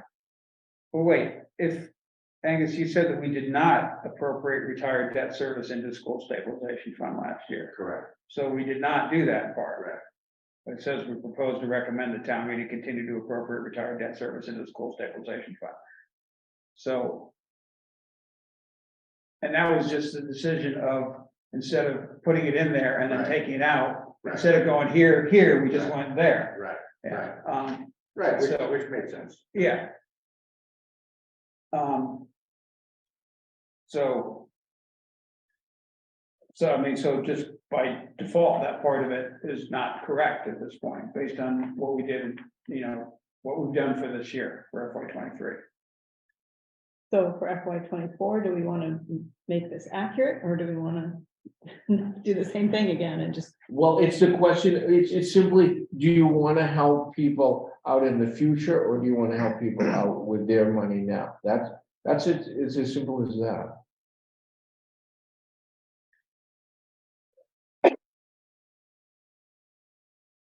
See, the reason to do it in the earlier was that we knew the school was coming down the road. Yes, there was a Wanted fund to stabilize, not make someone's tax hit go from, 8,000 to 12,000 or whatever it is, in all in one jump. This is sort of to smooth the curve off, and we're not good, there isn't enough money to have this last forever. It's just not, there's not enough money for that, so. Do we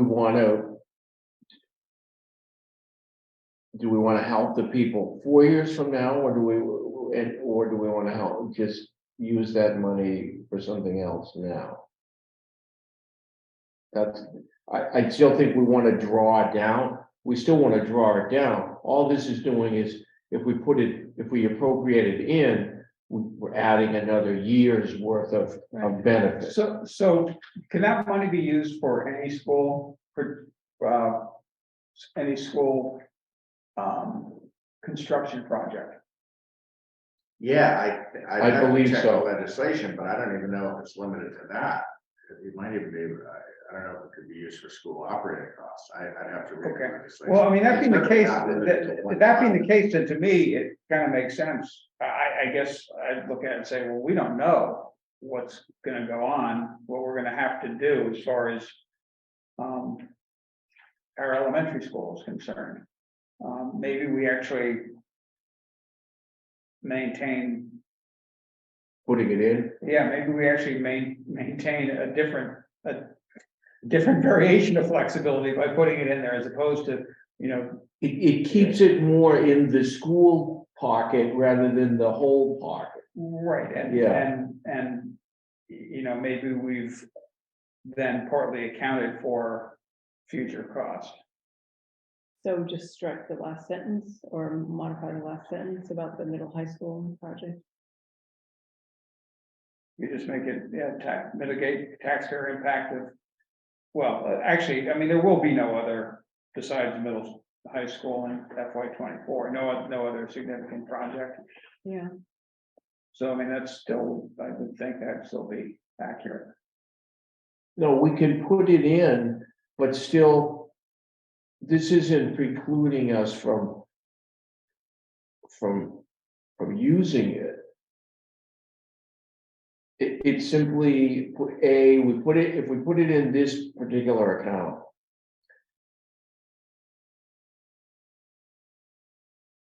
and for 3 this, years from now, we could either use it to reduce the tax rate, or we could use it to fix the lintels at the Page School. Or we make lentils soup. Yeah.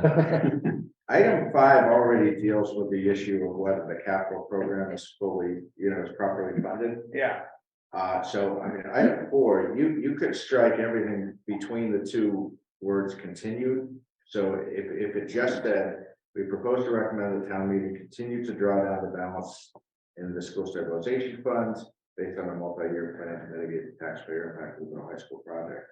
I feel like that would be fine. And then as far as whether you want to take that retired debt service and put it into a stabilization fund, you're kind of dealt with that in the next item, Yeah. item 5. You could just change that 500,000 to 600 or 800 or whatever. And you would just know that for next year anyway, that wouldn't directly impact the bottom line of the budget, because you have 300,000 you could add to that. That wouldn't affect the budget.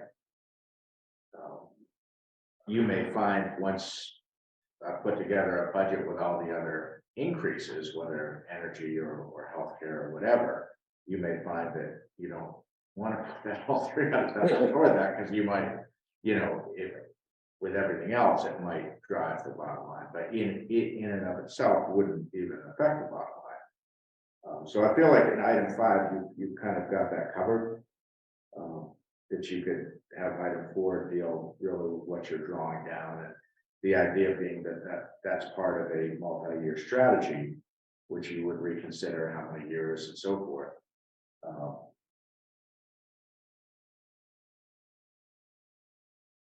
That it would be part of some kind of multi-year strategy to draw down.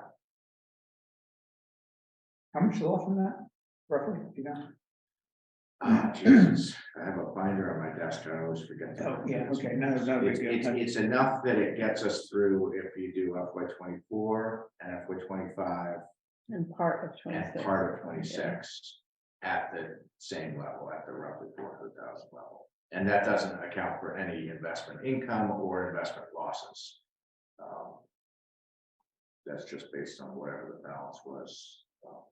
So, but if Archie, you had said maybe we need that 300,000 for operating expenses for the school, if we put it in the stabilization fund, then that's not gonna work, right? Not unless. No, it would not. By the time we have to make that decision, we'll know something about the Yeah, full budget. You know what, it is, actually, I think it's in. Didn't I put something in this packet about the stabilization balances, was that in this? Yeah, it Yeah, was, the it was report. attached to the Yeah. movies thing. Yeah. So that's got the. Okay. That's it, yeah, I printed it off on yours and it wasn't in color, so it looks confusing. Oh, yeah. If you look at can't our read it digital as well version, it's, here. Yeah, but I think I have the numbers as well, yeah, so. School stabilization. So yeah, like 1.25 120. at the end of FY. Yeah, so 700 and, no, that's 791,000. But I think that accounts for what we drew this year. Yeah, we are, yeah, it's on page 119. Well, 120 is the chart. I don't think that includes the taking out yet. Of No, last it year's. does. Oh, I believe it does, because yeah, it reached its apex of like 1.7 million at the end of FY20. Then it dropped in 21 because we drew 400,000, dropped again in 22.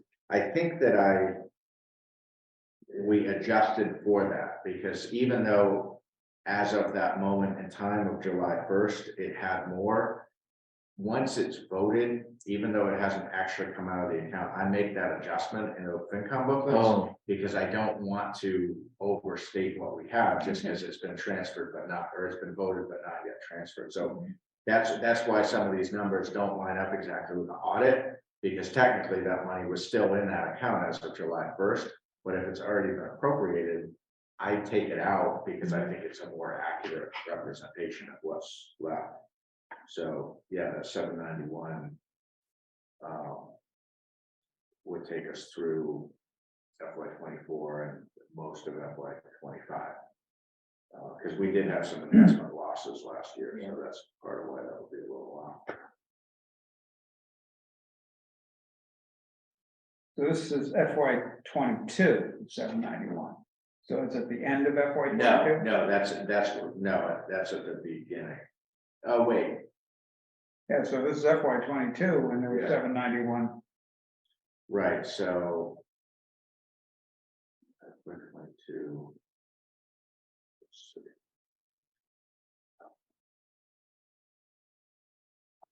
so then there was nothing taken last year because we just transferred directly. Right? No, we've always taken it from school stabilization. The question is, did we also put money into it? Okay. 397,000 to take out. Right, well, it was authorized, yeah. When we actually move the money is a different thing.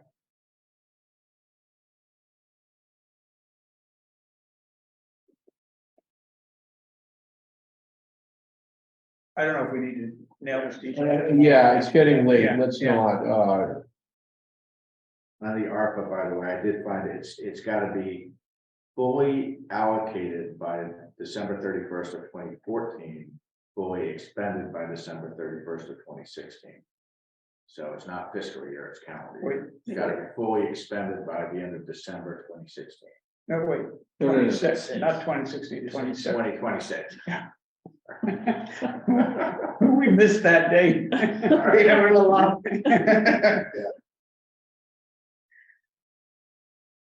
Clearly, it's getting late for all of us. We still got a lot to do too. Yeah, we do. Any regrets, Wayne?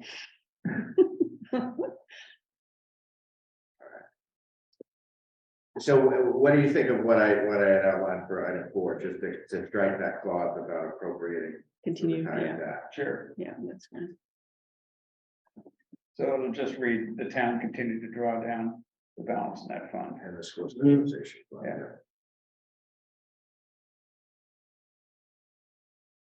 that just gives us more flexibility.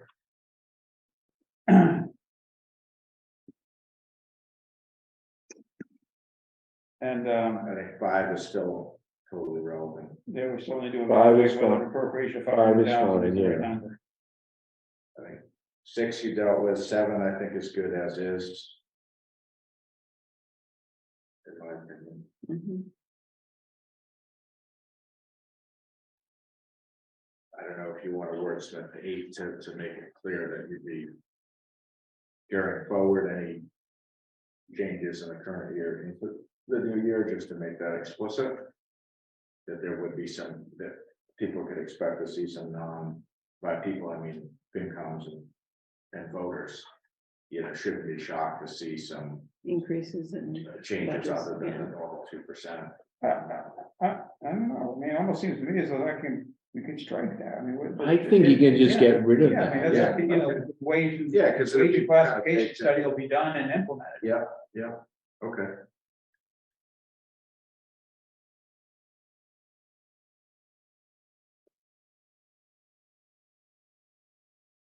I think 9, I think is gonna be really resolved with the budget that we approved this year. We're not up to full staffing, but we're budgeted. we're for it. budgeted for it. So I don't see, personally, I don't see 9 as being relevant into next budget year. Okay, Right.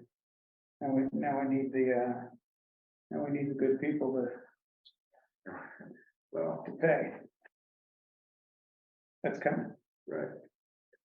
I think 10 and 11 are. those are just, Do you want to go back to that memo on page 48? Yeah, I actually, So we already talked about the first item. Mhm. and then the second one's done, I mean, you know, I mean, effectively, it's, Yeah. I think we all have faith that it's gonna be done in Yep. a matter of weeks.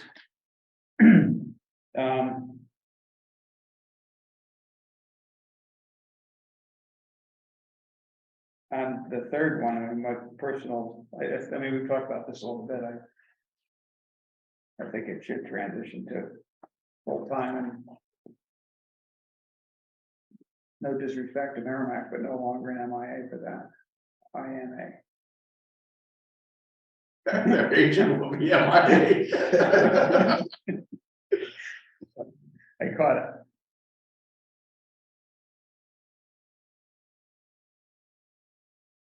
I don't know. So this is not a policy direction, this is more just like a factor in the budget, right? Yeah, it's basically, I mean, the direction you're giving is basically to me, when I present my budget in 2 months, what do you want to see? Oh, okay, so there is a policy. Yeah, yeah.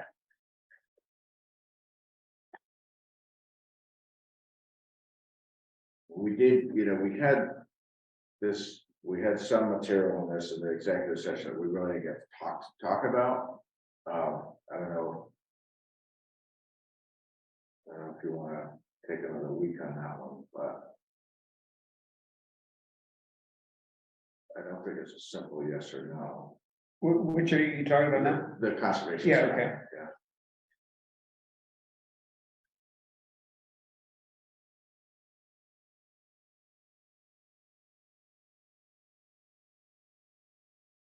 So you're saying wait till next meeting or the 19th? Archie already said he wasn't gonna let you add. Right, anything to no, I next- know, yeah, I mean, I think, I don't wanna see you rush on that one. And there are other factors. I mean, this is one very specific, we're talking sort of And actually, overall it doesn't- philosophy. This is one very specific. Yeah, and it I don't think we doesn't can get into And it that. doesn't even affect the expense budget, because it's already in the expense budget at full time, so that's something we could. It doesn't need to be in the budget direction. Right.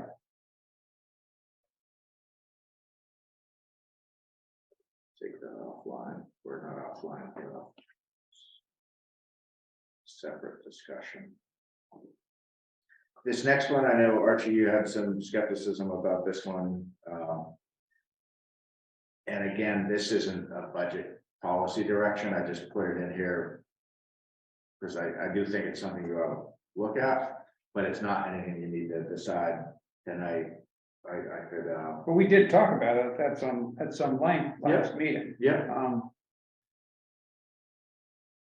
But it doesn't, I guess, let me put it this way, it doesn't affect It doesn't affect the bottom line. what, well, no, but it doesn't affect like the direct, what I send out to all the departments looking for their budgets to me, it doesn't affect that. It's really how is it presented to the voters in April.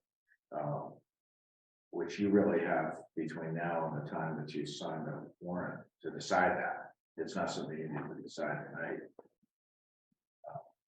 Wouldn't it allow department heads a little more flexibility in planning their budget? If they knew that they could transfer between.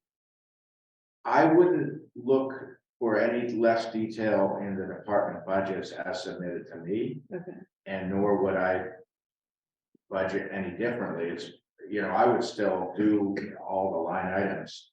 It's just a matter of how is it presented to, you know, how is it approved by the legislative body? mhm. So it really wouldn't, I wouldn't want department heads thinking like, oh, well, I can squeeze this one because I'll probably underspend that one, because at the end of the day, any of those inter-fund, you know, line item transfers, at least in the way it was on Hammond, were the town manager's authority. It's not that there's no oversight, it's just the, you know, council review unless it was going from one section to another.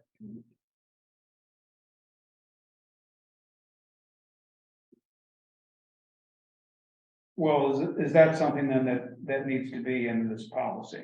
I don't think it does. Yeah. It's something I think we should talk about more, but I don't think we need to tonight. The next two we've already kind of talked about already. We did, yeah, Next three. we had next three, yeah. Oh, this next one, I think. is Okay, so what do you definitely- mean by that? Well, I mean, well, really, so this is partly coming from the FinCom. I know they're very interested in what do we generate in non-tax revenues? Is that the right amount? They're asking about building permit fees, I think, because they don't know that those were totally retooled. We just did that. But they don't know that, they're new, Okay. so they're asking that question. Are building permit fees sufficiently offsetting the expense? I think I would say they are, but they don't know that, and that's a fair question. There's other fees in town that I think are worth looking at. They're not necessarily big dollar drivers, but I think it's good as a matter of just practice to, you know, continually, probably annually reassess your fees. Part of that I think is of material interest is on Park and Rec. What share of their operating expenses ought to be covered by fees as opposed to the taxpayer budget? So I think this is kind of, that's one that I think warrants some real focus. It's been an area of focus for a couple of years, but it hasn't really been a center stage in terms of, you know, what you guys think should be covered by fees as opposed to taxpayer budget. You know, the expense has gone up and up and up, driven largely by porta potties, but it has, and so how much of that should be borne by the taxpayers as opposed to fees? And some of the in-kind contributions that used to be made are no longer being made. And so if you look just at the fees, there's actually, I would, it seems to me, there's less contribution from non-taxpayers than there was 3 or 4 years ago. Because then you had a modest kind of informal fee structure, but you also had third-party groups expending real money to prepare the fields. That's not happening. So anyhow, it's a big topic, and I think it's, if you want, I know the FinCom is really focused on that with regard to Park and Rec. And if you share an interest in that, then I think putting something in the policy direction to be looking to departments to basically evaluate to what extent are their fees offsetting their expenses, and is that the right amount? Well, Brad said that we're the curmudgeons compared to other towns. Well, the last time he talked, like, no one pays anything in any of these other towns. Remember? Oh, I remember. Yeah. I couldn't believe It's it. not quite as simple as that. No, there's gotta be something, it just doesn't make sense. Yeah, and when he did speak, he was, you know, I know he is referred to Groveland a number of times as an example of not charging fees. Well, come to find out, they recently approved a fee structure for the first time. So while it was true when he called them over the summer, they weren't charging fees, it's no longer true. So I have a comment about this one, and it's sort of taking a step back of the conversation and off to the side. Oh, boy. So, and my notes are to consider permit fee incentives, and this is regarding specifically building, electrical, plumbing permit type fees. Consider permit fee incentives to push to net zero greenhouse gases. Every single community is going to have to deal with the issue of converting all their housing stock over the course of the next 25 years or so to basically to get rid of fossil fuels.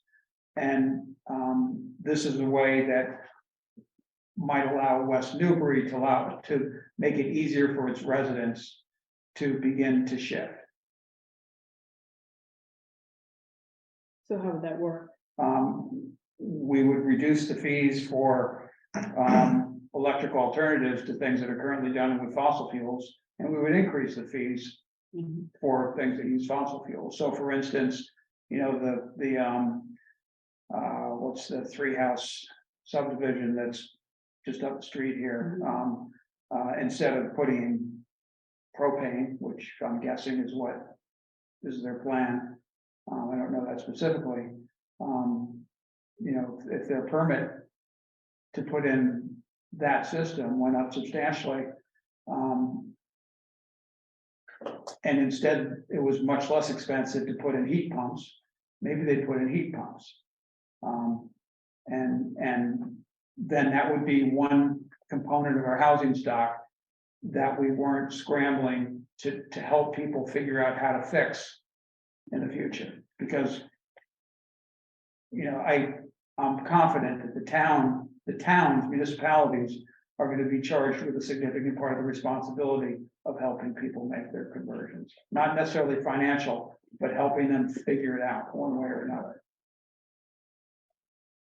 So how could those fees be captured though, so that they actually, you know, would be either used or credited, you know? Well, for energy. well, so if you know, if you know, hooking up to gas went up and hooking up to something electric went down, I mean, you're never going to find a place where it's a perfect wash, but you try to balance it as intelligently as you can. I guess, you know, what I mean is, so say that fee structure is in place and somebody still decides to do the more expensive route because that's what they want to do. Right. How could we capture that money so it could be put aside to help other people, you know, try to Well, that's, I mean, that's a great question. Yeah. You know, either you, so if somebody No, does that, that's not what he's saying. He's just saying incentivizing it by. Right. So, no, but so Wendy's, so say they do that, but somebody else is going to do just the opposite, presumably. I mean, that's why you're doing this, is to incentivize people to do the alternative. So now if, say if currently we're, net even for, permitting versus costs of the inspection department. So now, you want to still be as close to net even as you can be. But, you're balancing it a different way. Instead of, now this guy, this individual pays high, this one pays low. Because of the system that they've chosen to use. But the bonus is, you're gonna realize the bonus. The net effect to the community is currently is zero, or, approximately zero. But the net effect of the community 10 or 20 years out will probably be significant. Yeah, so in the meantime, the revenues are just absorbed in the budget, any excess. revenues. Right, exactly. We just go into the budget the same way that permitting fees currently do. Yeah.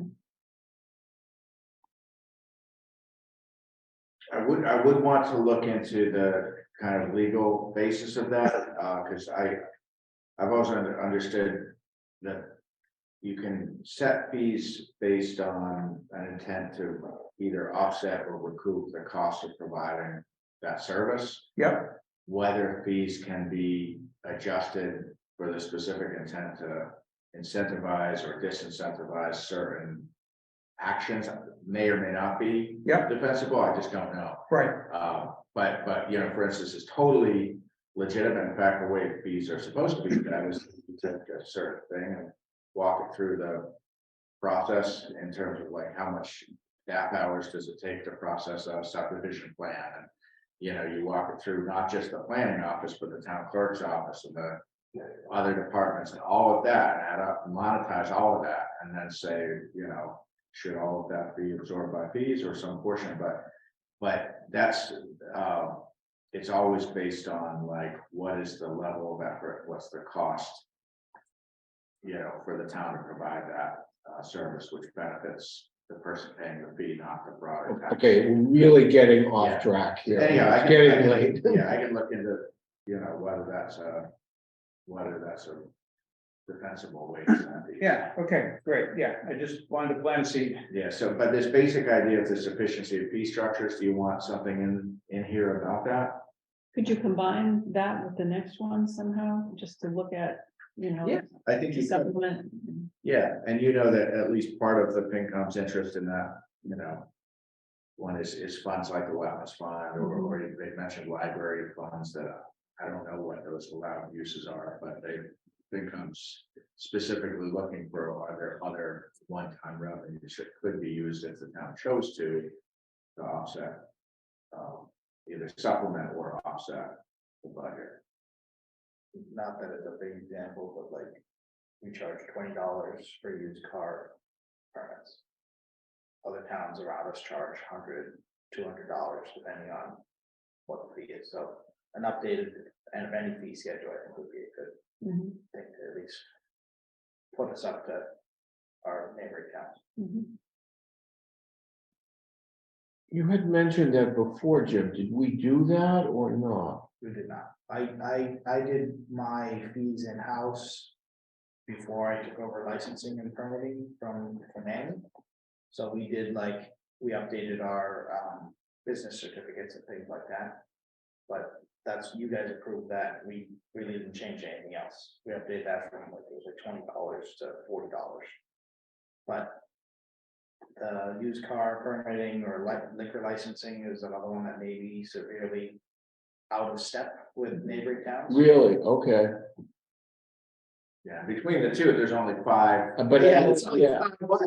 but if Elf went through theirs and said maybe they're out of step with other towns, things like that. Yeah, so I think there's a way to write it to at least help us collectively in the FinCom, because I know they're curious, understand what are those other non-taxpayer revenues that could be used.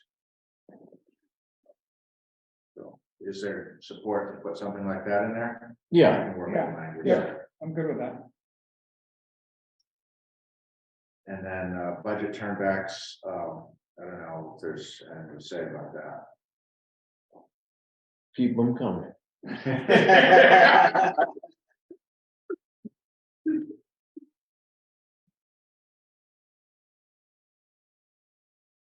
right, so what we've done in the past is, we've had a meeting like this, I've then kind of reduced to writing what I've heard from you, sent it out to each of you individually, and then you can let me know if you think I've hit the mark, and if I can get it correct, then that allows me to send around the budget packet, so. And I don't think there's anything we talked about tonight, but we need to come back to a second meeting to clarify. No. Good, great. We're just set, right? Confirm date for 2023 annual town meeting. Yeah, I mean, we don't, my assumption is gonna be that it's that, what is it, April 24th, whatever the last Monday of April. So that's what I'm gonna assume unless you tell me otherwise, and I'll just work backwards on the calendar in terms of budget timelines and meetings, and it's tight, it's as early in the month as it could possibly be, but I think. What was that date again? The April 24th? 24th. So we're assuming that we're going back to an indoor meeting, Yeah. in the town annex, okay. Is the assumption by people that we will no longer have any outdoor meetings? Right, Yeah, I mean, that early in the year, I think. Yeah, and at night. but the idea of Saturday meetings. I mean, I would love to see this town have a real conversation about whether you want to have. I worked for a number of towns that had Saturday town meetings, and it was great. Yeah. People liked it and it worked well, so, but that's. How about, can we have a non-binding referendum on our town election? Technically, we could, yes. That's a great idea. Technically, we could, yes. Yeah, you could do that. That was really enthusiastic. But it's on the ballot anyway, with the ballot's gonna be out anyway. Yeah, it would I'd have to go to town council, get approval for language, I have to put the language on the ballot, it'll make a bigger ballot, And just program the tabulators and, all that. Can we do it a ranked choice? No. Yes, we could. And like different hours of the day. 39. Actually, I think we're building this will be a special election. Yes, technically, that is an option, we could put a non-binding referendum, and you guys could just vote at it. We wouldn't need to get petitions, right? I think that's a great idea, but we don't have to make, that wasn't on the agenda. We can talk about it. So we're just gonna go with April 24th. Obviously, if something crazy happens with COVID, that's, the board has the authority under the bylaw to change that, but for purpose of planning the budget cycle, that was really why I wanted this on today's agenda. I just work with April 24th, and I think that's great. Wayne. Is it stormwater first? Stormwater. So every year we have to submit the stormwater management plan for public comment for the public to look and review. We wrote the stormwater management plan a few years back. Nothing has changed since then. The only thing we did, we updated names of staff that came and updated a couple of things that completed that was supposed to complete in year 3 and year 4. Other than that, there's not much substance change in the actual stormwater report. So we're in year 4 or? We're in year 4. We're in year 5 right now. We're in year 4. We're in year 4 right now. Okay. Right. Yes, we got some things already done that was due in year 4. So I had I actually went through it because I just figured I'd see what was written. Question regarding the MP number 205. It's the annual, it's regarding the watershed cleanup day, which is basically the trash pickup day that's done, was that in May, I guess, we typically do that? Do we put trash? Earth Day, right around Earth Day. Yeah, it's right around Earth Day. There you go. Yeah, yeah, so, it's April then, yeah, so. I haven't done it a number of years, always find myself trying to reach things that are. Out of reach. Would it be feasible for the DPW to have some number of those long grippers that people could. Use for the day and then return to DPW, is that something that would be possible to manage from your standpoint? We just have to buy them, I mean. Yeah. And track who wants to return them, they're not that expensive. They're Yeah. pretty, that's what, You know, my wife and I both have one. We go up on that, that's what we use. Cause it's gross otherwise, yeah, such Yeah. especially in the drainage ditches on the side of the road, the The wetlands, you mean? non-wetlands, yeah. I think the big need. But they only cost like $9 or I think, something, I yeah. think it'd be a giveaway, not a return. Oh, okay, It would cost more okay. to track them than. Yeah. Okay, I've never looked at buy one before, so, okay, no. They work great, yeah, Yeah. but they are cheap, that's true. They're pretty cheap. I mean, we could leave them here in a bucket, and then once they're gone, they're gone. We don't need to buy 400 of them. Not everybody in town has to clean. Have been cleaning because we're relatively clean in a lot of parts of town, which is a couple of places where we got the constant places where people throw trash. I wonder if they make long reach ones. I'm not sure. I'm sure they do, yeah. They do.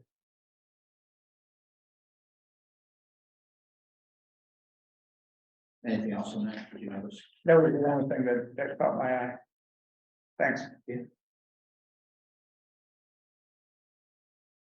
So we're on track to complete everything we should have done by Yes, year we are. 4? Yeah, it looked like that, but yeah. And the bylaw review that we're currently underway, we don't have to have it done by a certain date, because we already have a bylaw. We're doing the review on our own, because we want to adjust and improve our bylaw, so that is not a timeframe that has, we have interest to get it done sooner than later for our personal reasons. For bookkeeping and maintenance around town and the organization. And tracking, but that's the biggest thing we're working on right now. Mhm. Okay.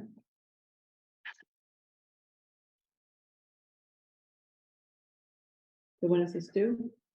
It's not due, it's just, it's always, it's a work in progress, it's available for all, it's available all the time to look at. We're responsible to look at it and update if needed every year.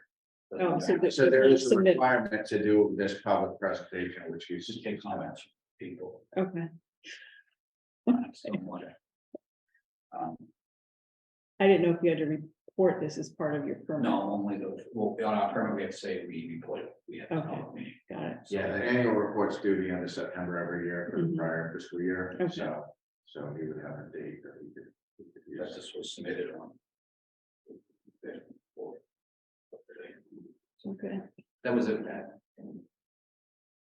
very good. Okay. And then we have potential office, and a potential select board meeting room, furniture and layout ideas. Angus, hope you put that in your packet there. Massachusetts Department of Elections makes furniture at a fraction of the cost that we would ever pay for it, and other towns have used them. And we looked out to see them for ideas, and they make custom furniture. And we came up with some ideas that you see in the packet to try to get you to a smaller table than this monster one here. Move the select board to the side of the room where I'm on right now, let the crowd stretch out here. With improved chairs than the ones we have now, so we're gonna try to have matching select board table with the 3 seats, matching town manager to town clerk desk, so they all match the same color, same wood, and according to it doesn't look like it came from my high school lab. So they really match and look a little bit more formal. Do sometimes that was fold up table on that right now. We talked about, wood color, it's oak, we're looking at for hard oak, there's light color, there's a dark color. I know Angus was curious what dark color, which would match what you have here. I like the light color, because I feel it gets dark, but obviously it's up to you guys to decide what color wood that you would like. Your stations, and we did add for their stations to have a lock draw, so there's other meetings in here during the week. You can still leave your pen and pencil and pad of paper and draw, and it won't disappear hopefully. So you still have access to your own stuff, and we'll be able to hide the cables that we're everywhere here, hopefully in the floor, if we're not in the right spots where the virtue would be. So, and when I think I said to Rick, I don't think I would set the cables up right away. I think I would set the furniture up first, do a couple of meetings, make sure we're good, how the layout's going before we start poking holes in the floor. Because we want to shift and move something, I don't want to have to poke 6 more holes in the floor, so I think we lay it out best we can. Once we think we feel comfortable what we have and it's working, and the cameras are working out, and the radio station's working out, we would try to lose most of these wires into under the floor and come up with a little access panel, so that'd be a little more cleaner. And we also talked about doing something with the audio visual vehicle, put in the cabinet. Moving it to that corner, or leaving it over here at the cabinet. We remove the select board back here, behind me, try to get them further away. Town manager and town clerk would just shift themselves over here, so it'll be a mirror image what you have now, but on this side, allows you to stretch the audience a lot more than you have right now. Oh, right. I want to elaborate on that a little bit, because I went back to, so back in 2018 or 2019, when this screen was added, we had done a couple of different scenarios. Archie, you were on the board back then, but we did a couple of different layouts of how this could be optimized. And with the addition of this screen, it kind of, in the old days, the select board table was here. But with the screen behind, it didn't make sense for the board members to be like that. And so this was, what you see here today was not our first choice. Our first choice was to have the select board table there, the support table kind of here. The reason we couldn't do that is the length of this table, because even if it's put all the way against that wall, it still comes almost out to where that door is. So in order for the person sitting there, they would have to walk around behind, which is very awkward. It just didn't, from a layout standpoint, it really didn't work. And it's not just the width, it's the depth. This is just a mammoth table, and it really dictated the layout that we have right now. So part of what I like the most about what Wayne's proposing is if the board's there and this table is here like an L, you get much more efficient use of all this area, whereas right now it's very fragmented. If you did have a meeting with a big public attendance, you have some people here, some people over there. It's very awkward. Whereas if it was set up the way he's proposing, it would lay out a lot more logical as a hearing room. So yeah, I didn't put in here like the floor plan. I do have, but yeah, we hopefully you get it, Yeah, I mean, I feel bad about the table. Well, but so you're gonna put it upstairs, right? yeah, so you understand the proposal for this table would be to bring it upstairs. Oh, Very strong people. I mean, it was incredible to get it here from the I heard, old town hall. Piano movers. I heard, Yeah, yes, But you said the top separates from the base. the top separation. Yeah. It's still extremely heavy. We're looking at somebody to help us move it. Because the average age of. I redacted that from the. We are not young shit chickens anymore, so I would say that. Spring chickens. Yeah. We would look for assistance in getting this upstairs with us. They did say they had a challenge moving it from here to here, just get it up to here, so, but there's nothing says we can't move it, we'll have a way of moving it. I think it would be good to have this upstairs. It's so awkward having a meeting in that here. Yeah. Two tables and, Yeah. you know. Yeah, we really upped the game with that second floor. Actually, have you figured out how this would fit in there? I mean, have you actually laid this out in that room? I measured it real quick, went up there, so I take out the room pretty good, but I mean, that room, other than certain hearing, like planning board meetings, which they don't host it because they're too big. It's a lot of, committee meetings where everybody wants to sit around the table. So right now, if you go in there right now, they're moving chairs and they're trying to get around the table, they're putting two tables together. This is already put the table there. So it's a very good mini table. I'm not gonna say, I don't think anybody's not. This table's are high.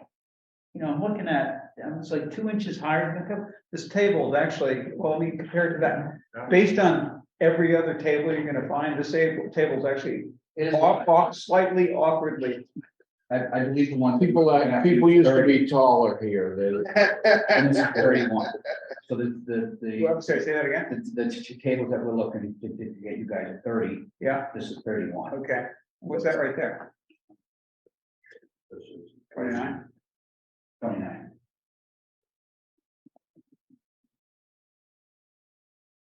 So plain 2 inches off. Yes, this is an inch higher than the other. And this takes up, obviously it takes up so much space. Oh, yeah, that's probably moving this back. I mean, you know, basically 50% of the top of this table is dedicated to the owl. So, so that was our plan. We're looking for input. If you thought the design was fine. That same design, I believe, is in the Plainville, Massachusetts Town Hall. Is that the correct one? Yeah. They use this as much larger. I do. I just think it's too formal. It looks like we're in the Santa Clara planning board, or it's just, West Newbury is a little town, and I just think we're making it too fancy, and that's just my feeling. I like it that that it doesn't match, and that this table is 100 years old, and I like that. Do you like how this room lays out functionally? I don't think about it. Okay. I do have to say that those chairs out there are extraordinarily uncomfortable. I find these chairs, I'm continually moving. Same with me. I've never liked these chairs. I blame Joe Anderson for these chairs. I like the design. I think it's classy. I don't want us to be classy. I think it intimidates other, like, I don't know. I don't want it to be like something that someone's gonna feel like they're coming into some incredibly formal process, and I don't know. That's just my feeling. Yeah, well, I think part of this also is if we're not gonna have desks anymore, to have, you know, a working table here instead of just a flat top table. Right. I do want to. How will that? So there's a desk in the back here, so we can leave, you know, files or computer or whatever. There's a locking door for each one. Oh, those are locking things. Yeah. Okay. Is that right? Yes, that's right. Yeah. Yeah, and Jim put together this memo on the file access, and separate from this, we have an index that we'll send around, if you can send that to the board members tomorrow. But going back to 2018, 2019, we had Gail Nero and Doc Kavanaugh to the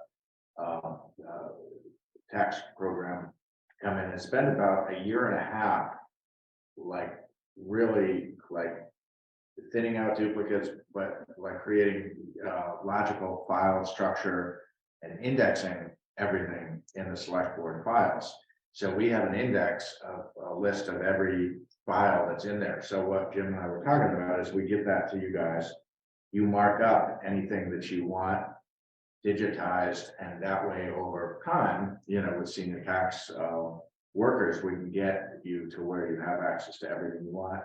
If you did want paper files, if you wanted certain things that you wanted a paper and you wanted access to it at times that the building's not staffed, we could look into, you know, locking file cabinets in here. We have some concern about that just because it's redundant, because the Then like if we add something to the kind of the official files, we gotta remember to add it here. But if that's what we need to do for some number of things, we can do that. And anything could be digitized, so we definitely want to make sure that, if we make this change, that you have all the access that you need to any files that you need access to. So there's a number of ways to get there. Well, Angus, with the way the packets have been in the past few years, I'm not filing anything the way I used to. It's so much better. I don't even know if I'm just talking for myself, that I feel I need to file anything now, pretty much. What would the rest of the chairs look like? Or you not? We got an estimate of some chairs, but they'll resemble these in a way, but more Would be comfortable. comfortable. What color will they be? I don't think it's color, I just looked at black right now, because we weren't sure what the furniture was gonna be in this one first, I just got a price of just a standard chair. Like. Okay, so just humor me for a second. So page 93 on the. It just looks too modern, and it looks like I say, it looks like any generic government board in Arizona or California or something. It doesn't fit West Newbury. That's But you know what? I think that probably looks just like the one in Plainville, Mass, though, too.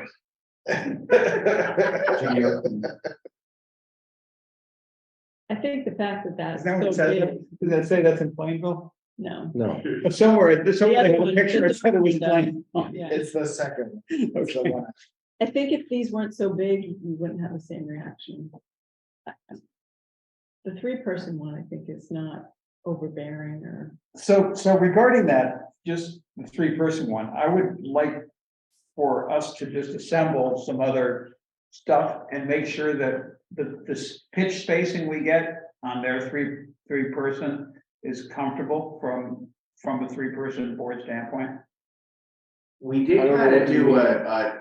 like we set up Like, three how far chairs. apart we are, like, you know. You wanna, The 9, we'll. No offense. These chairs. right now, this table is 12 feet long. Yeah, So the 3-person setup that you see is 9 feet long. okay. So Here, so, so Yeah, basically, yeah. we put each of these chairs Get real close, to see. like we like each other. There you go, look at that. Is that, Now, the chairs make it seem extra. no, wait, Yep. maybe I looked at the wrong picture, because I thought so it's 108 inches, 9 feet. I thought it was like 90 or 80, I thought it was less than that, what I saw. oh, yeah, it does. say Maybe I was looking at the 99 wrong inches. drawings. Yeah, so, yeah, and, We can make it 9 feet if we want. okay. All right, now you get 3 more inches out. I think it was even less than that. What was the, The sorry. design, your hand design is 9 feet. Yeah, it's like. Rick, you're gonna have to sit on the other side. Yeah. Yeah, I just wanna, we just, if we're gonna do this, we gotta get the size right. Yeah. Well, I would say to the guy from Masscore, and I told him 9 feet, so Okay. the sketch he sent was the 90 with 30. Okay, So it's 6, it's 8, that sketch is what, a 1.5 foot short, It's 9 feet. right? So that would get us to 9 feet. we're accustomed to this capacious Yeah, I know. space. Actually, only be in the middle. But Rick, I think you're crowding him a little bit, like if that's, This is- you could. Oh, isn't that right there? Okay, so I'll use my Right there. pen is about, Right there's my limit. I think this is reasonable. It's just we're Yeah. so used to Yeah. spreading out. The other committee. And we have probably would have chairs that were, a couple inches narrower.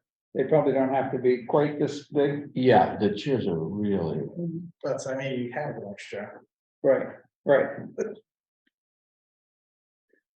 Wayne, how customizable are these? I think it's very customizable. So it could be, we could add 6 or 8 inches per. I believe we can, because he made it not an inch when I said 9 feet. Okay. He was like, okay. But, okay, Doug, we're gonna have a dialogue about this. And they ship with the hacksaw.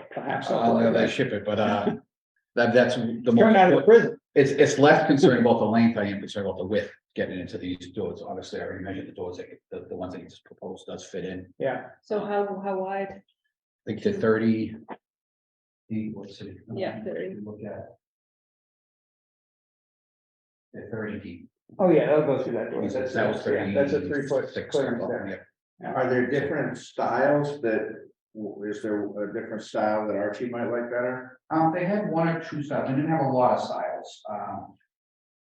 In his catalog, he said if you have a style that you're curious with, they could look at it. If they're interested in that, in a different style, I could give them a style and they could look at it. Maybe we can get an antique finish.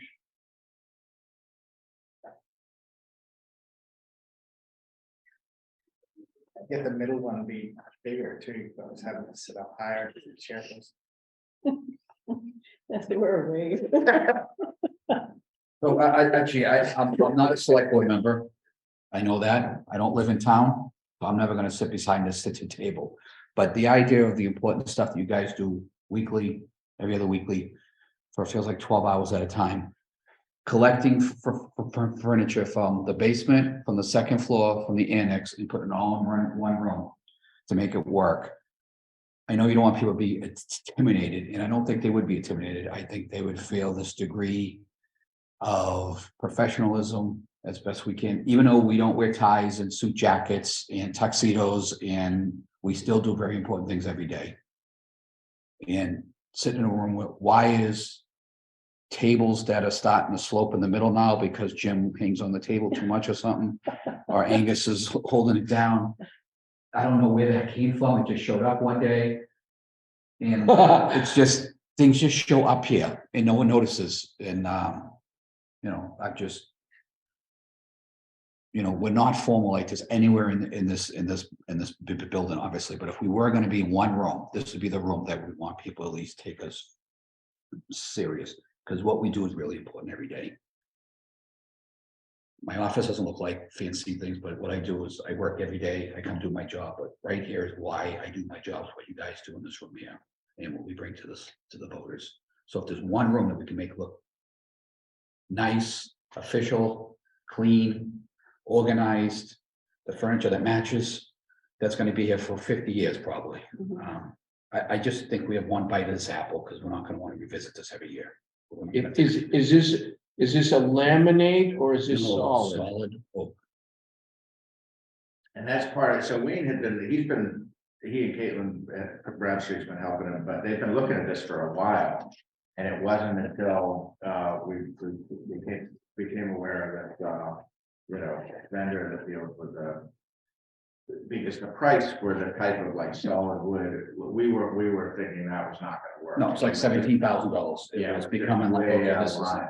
Until, I got some random email through some listserv and I forwarded to Wayne. He looked into it and they talked to the guy and the pricing's a lot more favorable for real quality wood. So that's where it started to pick up steam. We're gonna be harassed for using non-union slave labor. I believe they get rewarded for their work. They get compensated for their work in the corrections. So they're not doing it for free, they're doing it for compensation. And they're learning a trade. They're learning a trade. I like I need the something to match. What kind of oak is the it? symbol. Red oak or white oak? I think, is it white oak? Does it even call I like the dark finish You like better. the dark? I think it will look better in this room. Actually, that's funny. I like the light better.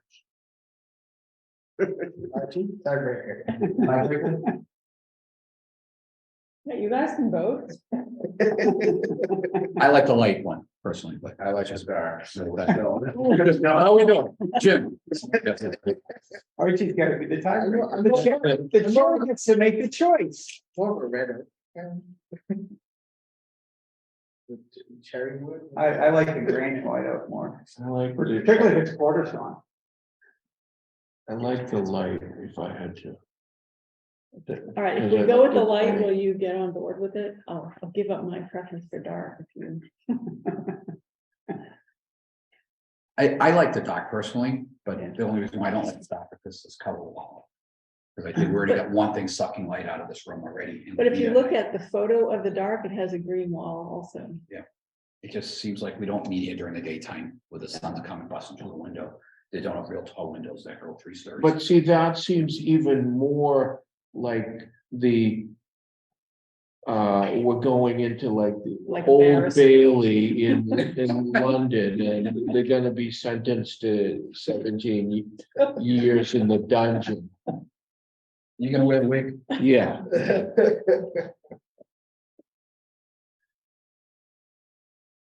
Like I said, that one at least looks like it's San Bernardino, California.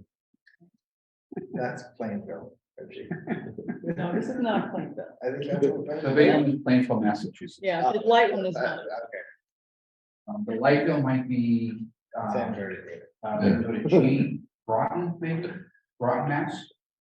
So what kind of lead time do you have on these? I'm not sure. I don't want to quote him on that, but he's very anxious. Mhm. I don't know what that means, but like calls every day. Are you ready? Really? Oh, yeah. Not too often you have somebody, a salesperson. Not too often you got a salesperson try to call you back. Did you get my quote? Did you get my quote? It's like, is the guys and girls idle right now waiting for something, or does it get early release? I can get this though. I don't know. I believe the light bulb one in the other picture was, Groton, Mass. Mhm. And he's claimed he has a list of other cities and towns he's done this for. Because my first question was, I don't want to be the first furniture you make. Oh, we made them, let me get It's a catalog. good to get that list and Yes, just. I could ask him for the other ones. Yeah, especially if there's something in the region to Yeah. take a look. I mean, I think the quote's good till December 22nd. Probably could pass that, but it's at least good that far. Yeah. And if they have different styles, just to, make sure that. Only buyer's remorse here. So, But we do want to go forward so- with some so kind of project. where's? Is it something that's already budgeted? Yeah, Yeah. this was in the town meeting article from the spring. I voted against it. So, I mean, to me, one of the biggest selling points is to better utilize this floor. This is a very inefficient use of space. Okay, can we get, if you're gonna make it better, can we, the green's not that, The wall color? yeah, What are you thinking? I don't know. A light color? And we have the blackboards from when it was We think about painting that. a high school. Are you really gonna take that? Are you using it still for? I think it speaks to the history of the building. I have one in my office. There's plenty of good buildings. Well, no, and this room represents sort of the history of the building, this is what. We used to write stuff on there. Your meeting was over there. You could. We could still have it, right, I mean, yeah, you you're use right, it. yeah. I could use this smart TV, but just. Just an idea. If we could stay on 1965, that's fine. It was good times, but I think with, I think the black takes the light out of the wall too. Can't do that I think again. the black takes the light out of the room too. It's sucking the light out of the To bang the eraser, Right. Angus, that's gonna be in your job description. meetings. All right, Wayne, what do you need from us? I'd like to go forward and get a new estimate on the. A little bit longer. Measurements, get a new drawing, we're gonna draw our new stuff for us and give us a new quote, we want to add, drawings into those desks right there. Mhm. And come up with a final quote. Yeah, I think if there's different design, Yeah, I wrote that down after. Yeah, if you, as you email stuff to me, I'll just send it to you guys and get. So, styles, colors, and other places where they've done work, probably in galleries or businesses. We can do that. We'll bring you back something next. So the numbers at this point are probably coming in considerably below what was projected last year, right? Yeah, Yes, I underestimated, because I didn't think that thing was gonna be $17,000 just for the select board table. Yeah. Until we started really pricing them out. We priced this project, we estimated this project to be $16,875. Then I had to get the real quote on the select board room, it was like $17,000, and that was it. So we were like, okay, we need to go plan B. So unfortunately, we came up with this idea, which is much. Maybe we can get an attorney's office to buy this thing for $17,000. Instead, I think it would be.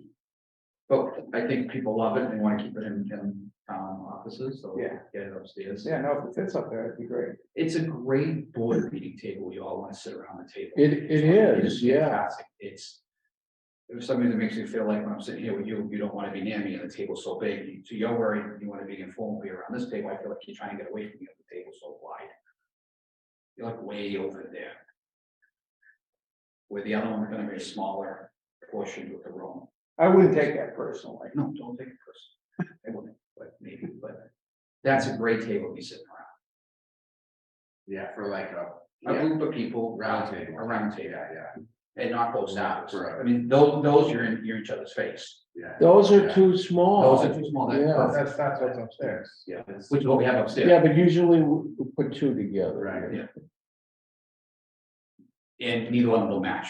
They're two different colors. and Yeah. Two different lengths. But yeah, Anyways, yes.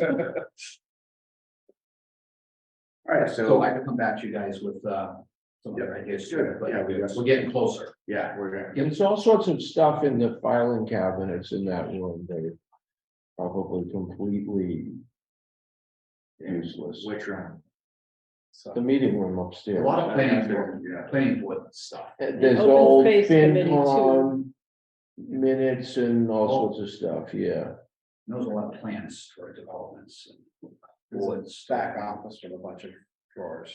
Yeah, that one there. Next one. Okay. yeah, thank you. Sorry for the lateness of the hour. You had your chance. It's okay. I tried to help you, Wayne. If you want to make sure I have enough time, well, I had your attention. Actually, I think you did a good self. Thanks. Roger. You did. Just keep. Don't forget your. Just get these chairs. Oh, no, he spilled the soda. Oh, no. Thanks a lot, Wayne. 80 minutes. I think my Um, computer went dead. under regular business, second sentence, it says L Weed Square instead of L well. Sorry, say that again? Under regular business A. Yeah. Second sentence, L Weed instead of L well. Was it for me?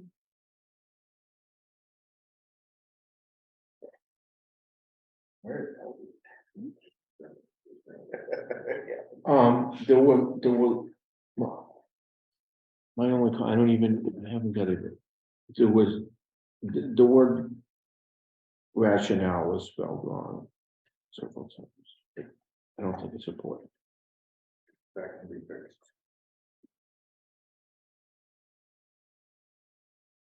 Is it like rationale with an E or? It's an E, yeah.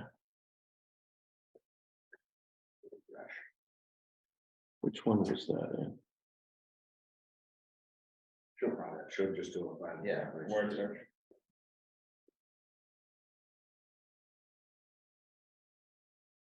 Right, I Oh, move yeah, I see it. to accept the minutes of October 17th. Actually, sorry, I had to get my computer to boot back up, so I was ready to crash, there's no battery, but. So on page 98. C. It said, this reads, Swallow stated the opinion that the select board should not read all the motions as it would not foster the town participation. I'm not. It would not foster, I guess it's the word to go away. Which page is that? Sorry. Page 98. Under C, like the fourth line down. There's just, I guess it's just an extra word. Oh, yeah, I got it here. Just get rid of the word two.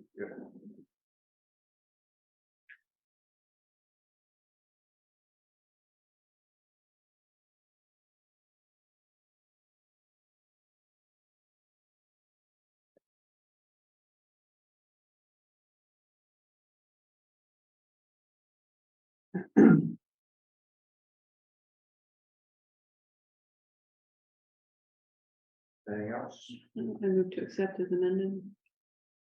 Second, All those in favor? Fine. Aye. aye. Was that both of them? Yes. Yes. Okay. Alright.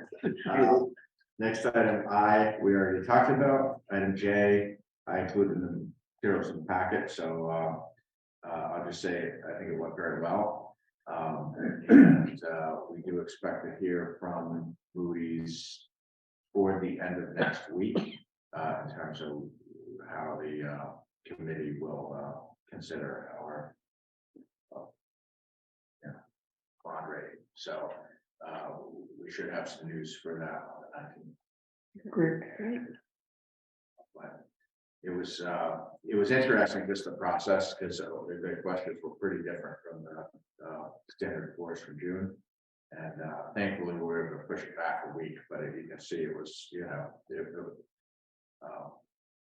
wasn't a small amount of stuff to prep for. Yeah. But yeah, it seemed to go well. These are the same people that caused the great crash in 2000. Moody's. Because they just approved all sorts of stuff. Okay, well, one thing that they did, that Hilltop had cautioned us, and actually our actuary from on the OPEB, who Jenny and I had a call with the day before, just to review some things there. But they both said that Moody's takes a really conservative view on discount rate for the OPEB, and that, often, towns are using 7% or 6.5%. They take more of like a 3%. Whoa. Yeah. So we shouldn't be surprised if they, and she brought that up during the interview, that they do tend to do that. So that makes your OPEB look a lot worse than what the actuaries would say it would, but they're going to look at it partly relative to how we are compared to other communities, but and that's Well, then there must be like nobody that Right. gets a good score. yeah, down here. right. Then the last one, the housing production plan, nothing really new there, other than that we had our kickoff, kind of at least a staff meeting with the MVPC staff. Wendy participated in that, as well as our town planner. I think we had a really good discussion, and I think we've got some nice alignment with the housing production plan updates and the work the Housing Trust is doing to come up with its own action plan, as well as the parallel effort to look at MBTA communities action plan. It seems like, we do have some synergies that are coming together on some of the housing issues. I did meet with Ann Bardeen briefly this morning, and she said they really like the town planner to be as involved as, like they, so that was great, because I know she's very interested in that. Mhm.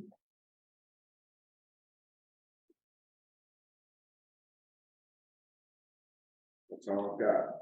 Anything for follow-up future agenda? Yeah, I just a question. At some point, it'd be interesting to get an update from Christian regarding cybersecurity. I actually had a meeting, I actually had that penciled in for tonight's, because I had a meeting scheduled with him last Wednesday. Yeah. And last Wednesday morning, I was so pressed on some other things that I pushed my meeting with him till this Wednesday. Yeah, okay, So I will have something on that for the night. okay, that'd be great. Yeah, we had that penciled in for tonight. I forget what it was I was dealing with. What was it? Let me ask, does anyone do all these?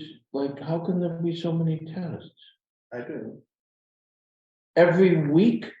Whatever I get them sent to me, I do. Yeah. There's like five. Oh, I know, I was working on the wage classification. side. Yeah, that's what I was, but there was something. Wait, fine, what do you, fine, They don't come out like we do. No, they keep sending you reminders if you're. Because then- But I did all of them like in January. I'm not gonna do it again. It's No, like, you know it's what like it is? There's- you're saying those tests, the cybersecurity tests? Yeah. Yeah, so if you, some of the questions were poorly worded, and there was one that I misinterpreted their phrasing. And. So now you wanna watch it. Yeah, so I couldn't fix it, like I couldn't go back and correct. It took me, I don't remember how I finally figured it out, but I finally figured out how to go back and correct it. And then, proceed the rest of the way through. So you may be caught in limbo.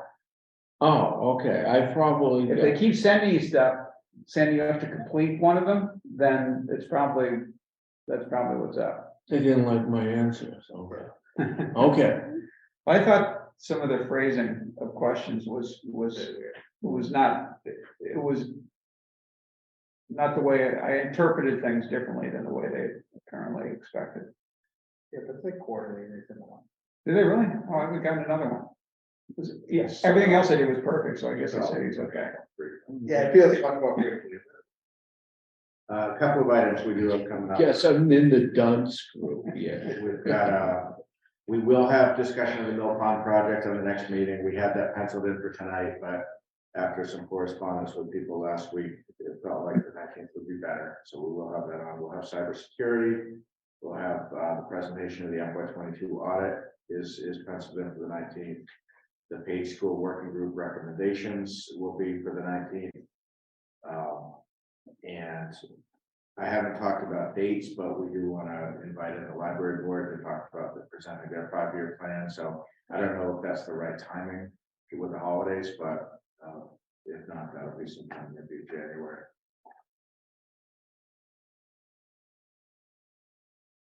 So you mentioned the procurement bylaw earlier. Is that Yeah. a reasonable thing for the spring, or is that too?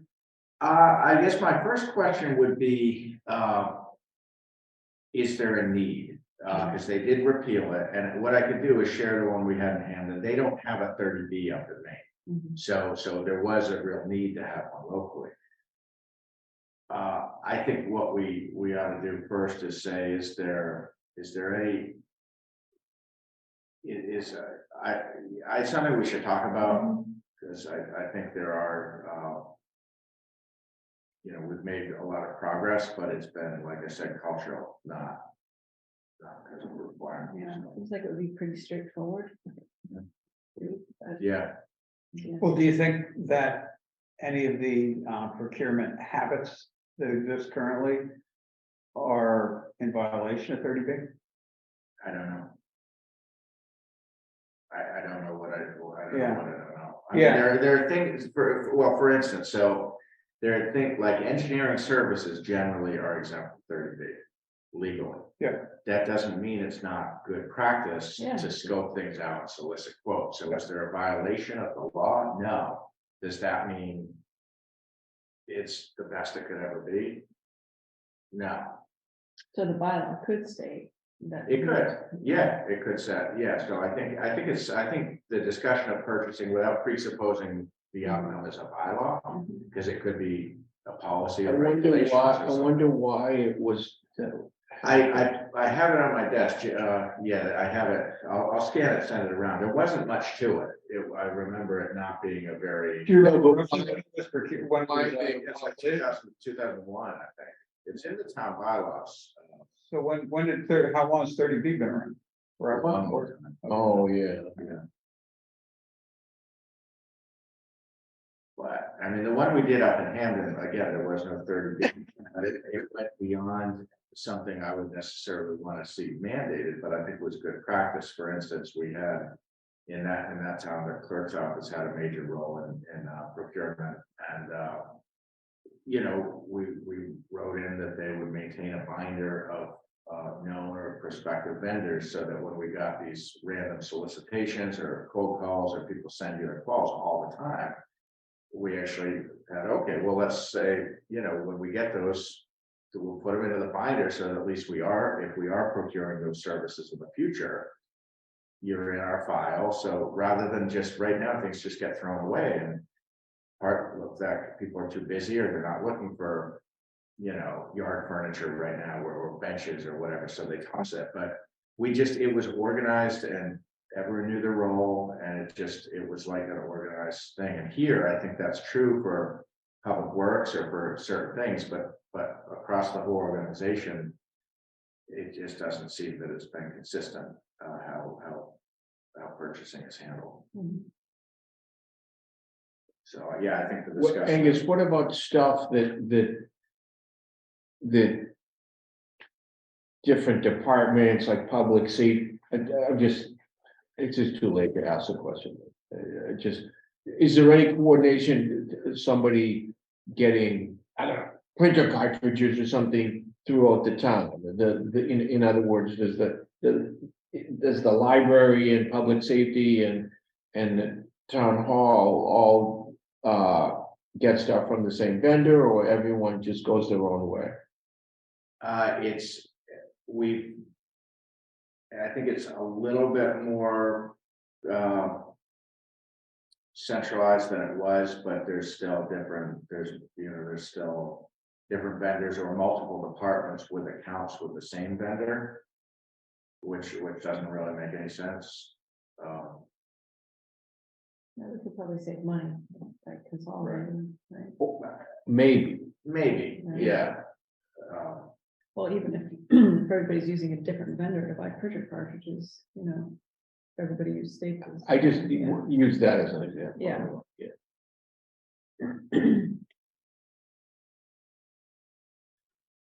Move to adjourn. Yeah. All those in favor? Aye. Aye.